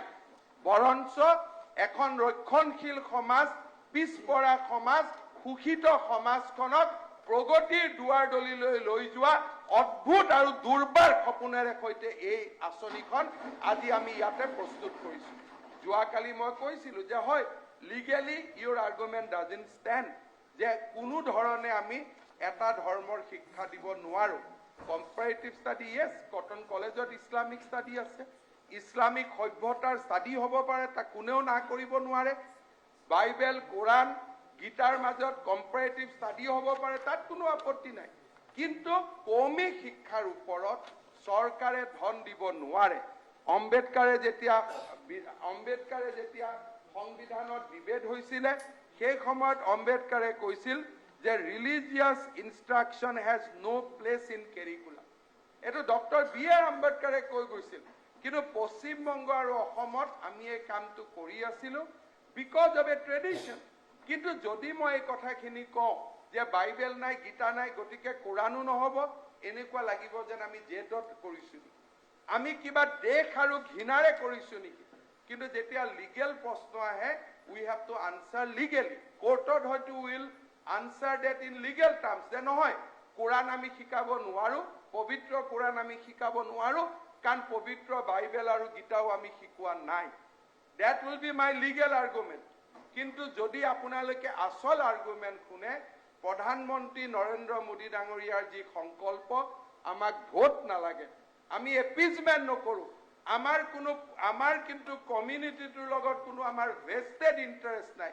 কিন্তু বহুত দূৰত ৰাজনীতিৰ পৰা দূৰত থাকি সেই কমিউনিটিটোক আমি আগুৱাই লৈ যোৱাৰ প্ৰচেষ্টা কৰিম আজি কোনোবাই ক'ব পাৰে ৰক্ষণশীল সমাজখনে ক'ব পাৰে যে ট্ৰিপল তালাক বিল আমি কিয় আনিলো আজি কিয় সুপ্ৰিম কোৰ্টে ক'লে যে তালাক বন্ধ হ'ব লাগে আমি আপত্তি কৰিব নোৱাৰো আমাৰ ৰাজনীতি কৰা মানুহে ইছলাম ধৰ্মৰ মানুহে গৈ কোনেও ক'ব নোৱাৰে যে ট্ৰিপল তালাক বিলখনক মই সমৰ্থন কৰো কিন্তু এই ট্ৰিপল তালাক বিলখন পাছ কৰি মোদী ডাঙৰীয়াই কৰবাত এটা ভোটো বেছি পোৱা নাই যে কোনোবা মুছলমান ছোৱালীয়ে ভোট দিছে কোনোবা মুছলমান মাতৃয়ে তেওঁক ভোট দিছে অন্ততঃ ইলেক্টৰেল ৰেকৰ্ডে সেই কথা নকয় আৰু তেওঁ জানে তেওঁৰ দৰে বিদ্বান মানুহ এজনে যে এই আইন পাছ কৰিলেও কোনো ছোৱালী এজনীও মোক ভোট নিদিয়ে যেতিয়ালৈকে এই সমাজখনত ৰক্ষণশীলতাৰ প্ৰভাৱ থাকিব কিন্তু তেওঁ কৰিছে বিকজ আমি ভাবো যে এই কৰাৰ প্ৰয়োজনীয়তা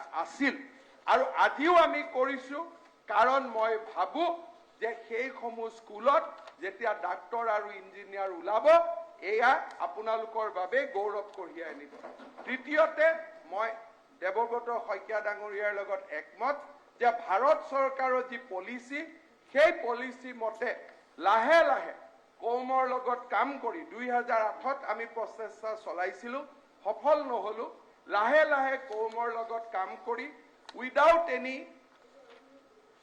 যিটো কয় হেঁচা ভাবুকি সেই ধৰণৰ পৰিৱৰ্তে মৰম আৰু চেনেহৰ মাজেৰে আমাৰ ইন্টেনশন বুজাই অসমত চলি থকা মাদ্ৰাসাসমূহত হাফিজি বা কৌমী মাদ্ৰাসাসমূহতো লাহে লাহে দিন আৰু দুনিয়া এই দুইটাৰ শিক্ষা দিয়াৰ বাবে আমি আগুৱাই লৈ যাব লাগিব মই ভাবো যে মই কেতিয়াও কোনোবাই ক'ব পাৰে যে হিমন্ত বিশ্ব শৰ্মা আমাৰ বিৰোধী নহয় বিৰোধী হোৱাৰ প্ৰশ্নই নুঠে মোৰ ৰাজনৈতিক জীৱনৰ যিমান ট্ৰেক ৰেকৰ্ড আছে কোনেও ক'ব নোৱাৰে মই কাৰোবাৰ বিৰোধী মৌলবাদক বিৰোধী কৰা মানে ইছলামক বিৰোধী কৰা নহয় কোনোবা মুছলমান ল'ৰাক ডাক্তৰ ইঞ্জিনিয়াৰ কৰিব প্ৰচেষ্টা চলোৱাটো ইছলাম বিৰোধী কেতিয়াও হ'ব নোৱাৰে তাক মই বিশ্বাস কৰো আৰু মই ভাবো যে সদনে আজিৰ এই আইনখন সেই ধৰণৰ স্পিৰিটৰ মাজেৰে গ্ৰহণ কৰিব থ্যাংক ইউ মাননীয় অধ্যক্ষ মহোদয় এই ক্ষেত্ৰত আমাৰ দুটামান কথা আমাৰ ক'বলগীয়া আছে